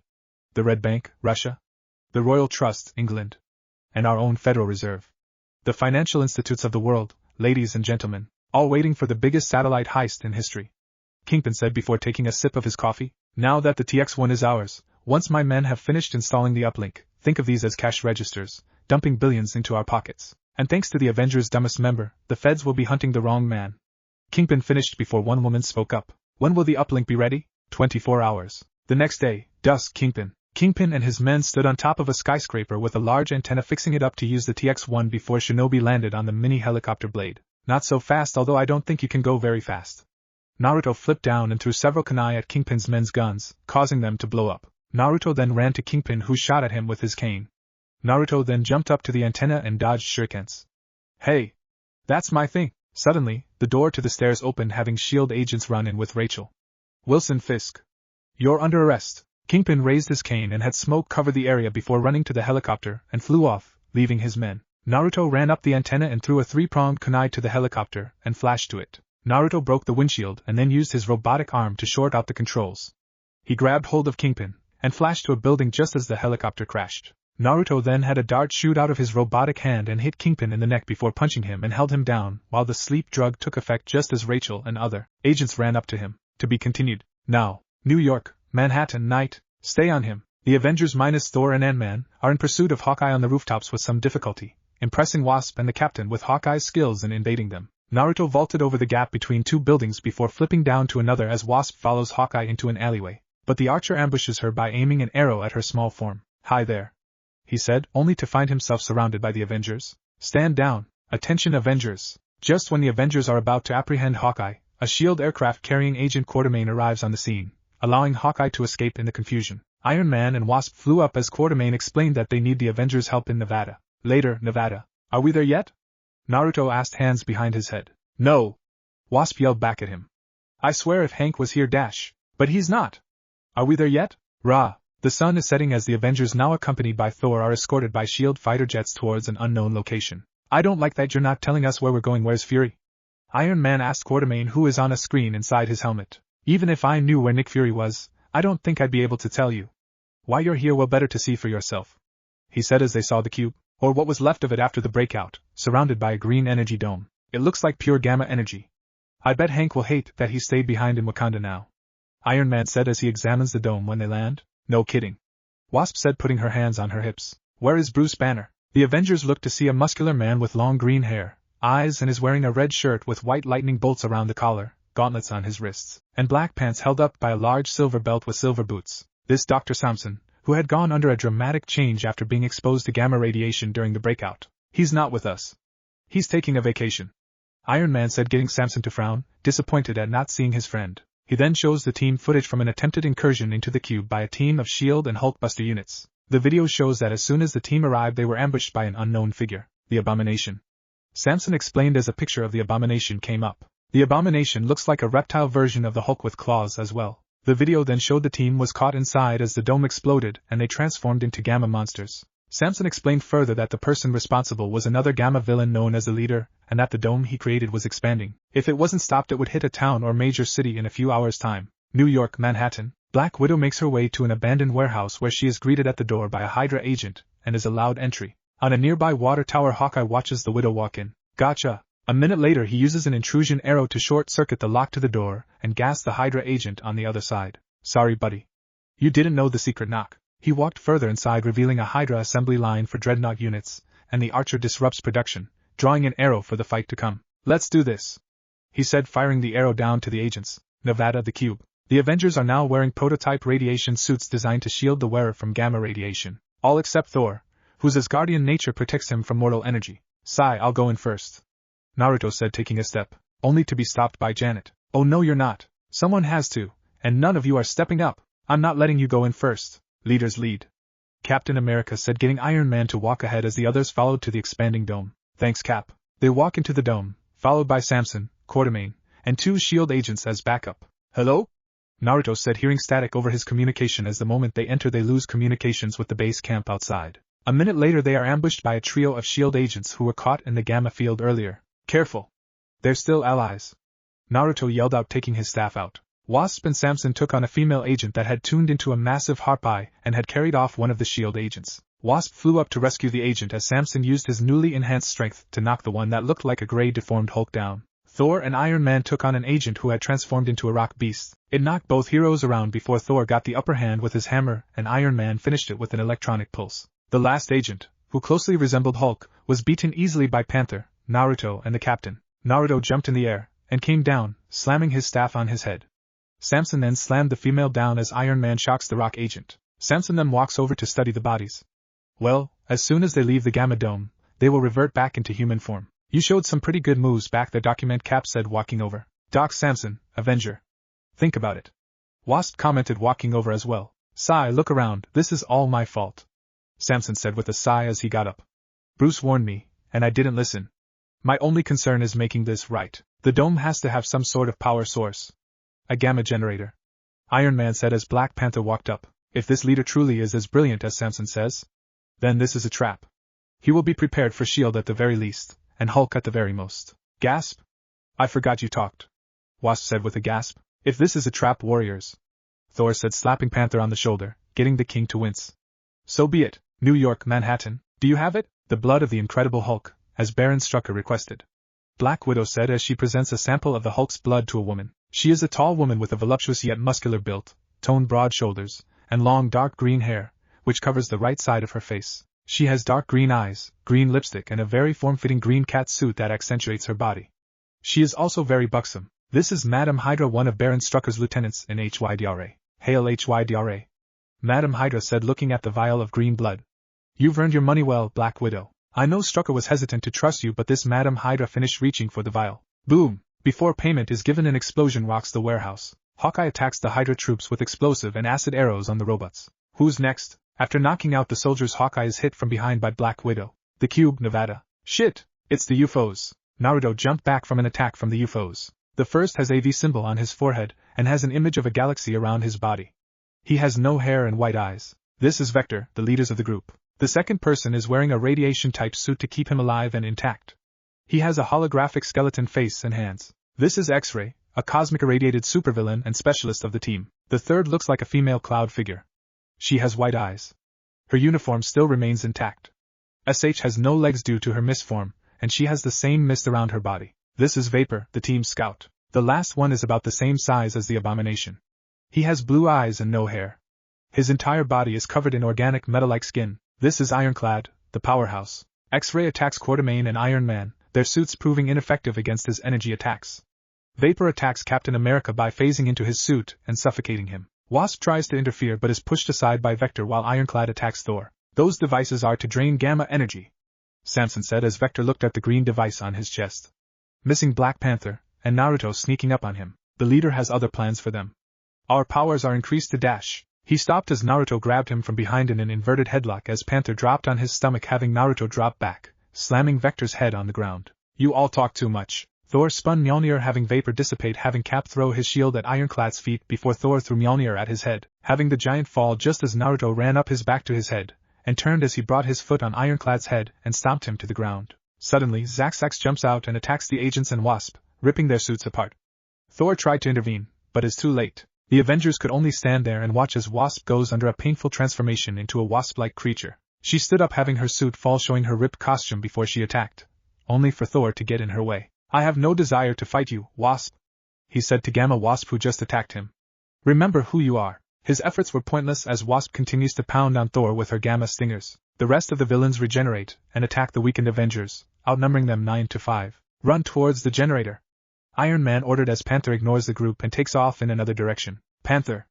Iron Man yelled out to Panther as they ran while they destroyed the hall to give them more time. New York, Manhattan. Hawkeye panted as he sat on his knees before he looked up at Black Widow. You should have let me go, Clint. So shoot then. Come on, Natasha, do it. Come on, you Hydra scum.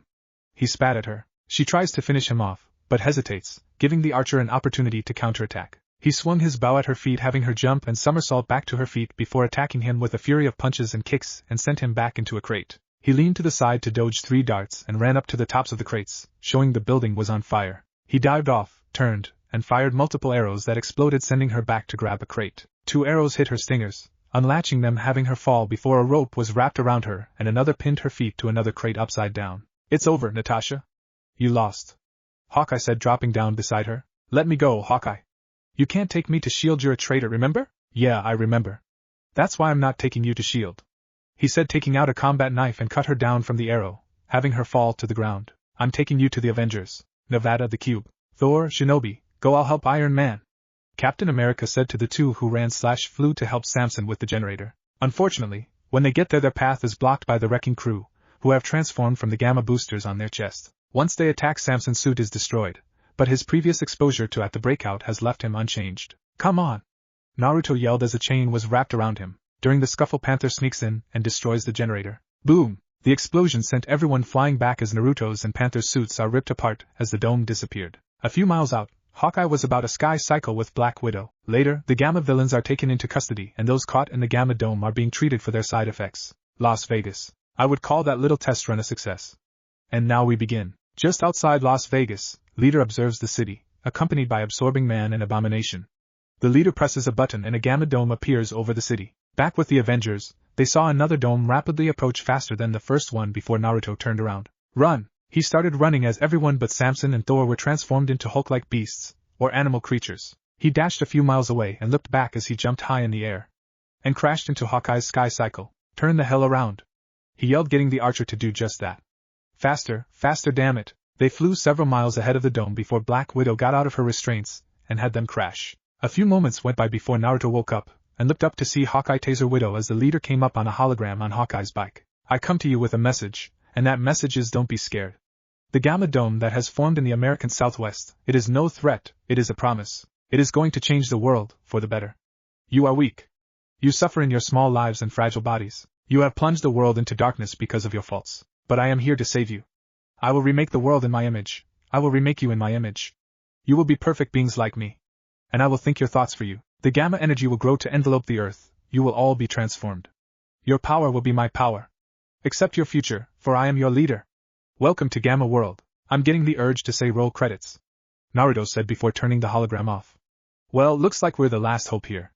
Can you work with me? Naruto asked, looking over his shoulder as Black Widow had her hands tied behind her back, rope around her arms and midsection that pushed her breasts out and her legs tied. Or should I leave you two alone together? Hydra has as much to lose as anyone, Widow said before looking to Naruto. Don't look at me.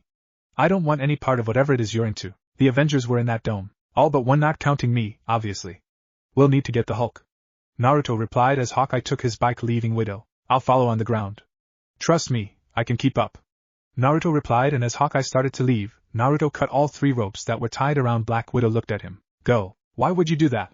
She asked Naruto, who stood after cutting her legs free. A. Better to have one less gamma monster to fight, or for as long as possible.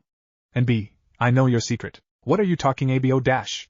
She stopped as Naruto raised his right hand, and a USB connector came out of his palm. You're undercover. I hacked Fury's computer when Hawkeye turned, Naruto said before grabbing her and hopped away. Why would you do that? It seemed weird, so I checked it out. Going a few miles away, Naruto dropped the spy off before continuing after Hawkeye. Later, Canada. The Hulk was fighting against the army with Hulkbuster helicopters and tanks before Hawkeye shot several arrows at the helicopters' fuel lines and another in the tanks' barrels, having them blow up. Boom! The Hulk looked at the men before roaring at them, getting the army to run. Leave Hulk alone. Leave you alone? I just saved your green hind. You owe me. Which I'm calling in now. I need your help. Go to the Avengers, the Hulk said, turning to leave. They're the ones in danger, Hulk, as well as the entire world, Naruto said, dropping down. The leader is turning the world into gamma monsters and controlling them. Then talk to the army. They're good at fighting monsters, Hulk replied as Hawkeye walked up to him. We need Bruce Banner. Banner's not here. Now leave me alone. Listen, Bigfoot. If you don't give us Banner in 3 seconds, then I'm going to take you down. Hulk just looked at the archer for a moment. H. He started laughing before turning and turned back into Bruce, who continued. Ha ha ha. Give me a second. He hasn't let me out in weeks. Ahem. Now, tell me everything. Later, they went to a small cabin in the woods as Bruce looked over the data that Hawkeye's Sky Cycle collected before using a needle gun on both Hawkeye and Naruto. Ow/ow, the two heroes yelled out, rubbing their arms/side where they were stuck. That'll keep you immune from the energy for a while, Bruce said before picking up a duffel bag. Not much time. The longer people are exposed to gamma energy, the more likely it'll be permanent. I've located where the leader is. That's where the generator will likely be. Okay, how do you expect us to get to Las Vegas? Hawkeye asked as Bruce smiled as his eyes glowed green. The direct route, Las Vegas. The trio of heroes jumped up the Space Needle restaurant and saw the leader and the Abomination just as Hulk tackled the absorbing man out of the window. I knew you would come eventually, my old enemy. But do you really want to stop me? In Gamma World, no one would fear you, hunt you down. Are you really going to try and stop me? The leader asked the Hulk. Not stop you. Smash you. Abomination then attacked the Hulk as Hawkeye shot an arrow at the leader. Only for the Black Panther, now a Gamma Panther, to grab it as the Avengers came out of the shadows. You're either very brave or very stew dash. Leader stopped as Naruto tossed his staff and hit his head. Shut the hell up. Naruto yelled as Hawkeye stuck an arrow to Gamma Wasp's chest. He then stuck one to each affected Avenger before they glowed green and returned to normal. Got help from a friend, Bruce Banner, heard of him? Naruto asked as the leader went into a large robotic armor. He shot at the two who dodged each laser before Naruto slid underneath his legs and grabbed his staff before jumping up and brought it down. Crack! And broke the dome before grabbing the leader and shocked him with his robotic hand until he fell unconscious. Naruto then followed after the Hulk to see him throw the large generator up into the sky toward the rising sun. The leader, now with a larger head, crawled out of his robotic armor into the 4 heroes as Thor was floating behind them. It would have been glorious. I was creating the perfect world. All in my image. That's the problem. You're ugly, Hulk said to the defeated villain. Later, S.H.I.E.L.D. agents and vehicles were treating everyone and taking all the criminals, except Abomination was kicked away by the Hulk into custody. Quartermain was reviewing the conversation of Widow saying she was a spy from Hawkeye's cycle and turns to Hawkeye. You're cleared, Hawkeye. Your S.H.I.E.L.D. special agent status is reinstated. Oh, you mean the same S.H.I.E.L.D. that locked me up? Yeah, no thanks, I'll go after the Black Widow on my own, Hawkeye said as Tony, wearing his armored pants and bodysuit, walked up. Here's another option, join us. Join the Avengers. I don't think so. Look how easily the leader took you out. I'm better off on my own. Hawkeye replied before walking away. And what of you, Hulk? Thor asked the green hero. Would you walk away as well? You are indeed a noble warrior, Hulk. One who has saved the Avengers, and now the world. I would trust you with my life. Do you trust us? I'll stay if Cupid stays. Hulk replied, getting Hawkeye to angrily walk back to argue with him. Nevada Desert. The abomination crawled forward before seeing four shadows. He looked up to see Zemo, Enchantress, Executioner, Wonder Man, and Crimson Dynamo standing in front of him. Hello, Mr. Blonsky. Zemo said to him, hands on his hips. To be continued. What if Naruto was banished in Avengers harem? And thanks for watching my video till the end. If you enjoy this content, then do consider subscribing to my channel. And leave a like if you guys need the next part. Comment down, and thanks for watching the video, and see you guys in the next video.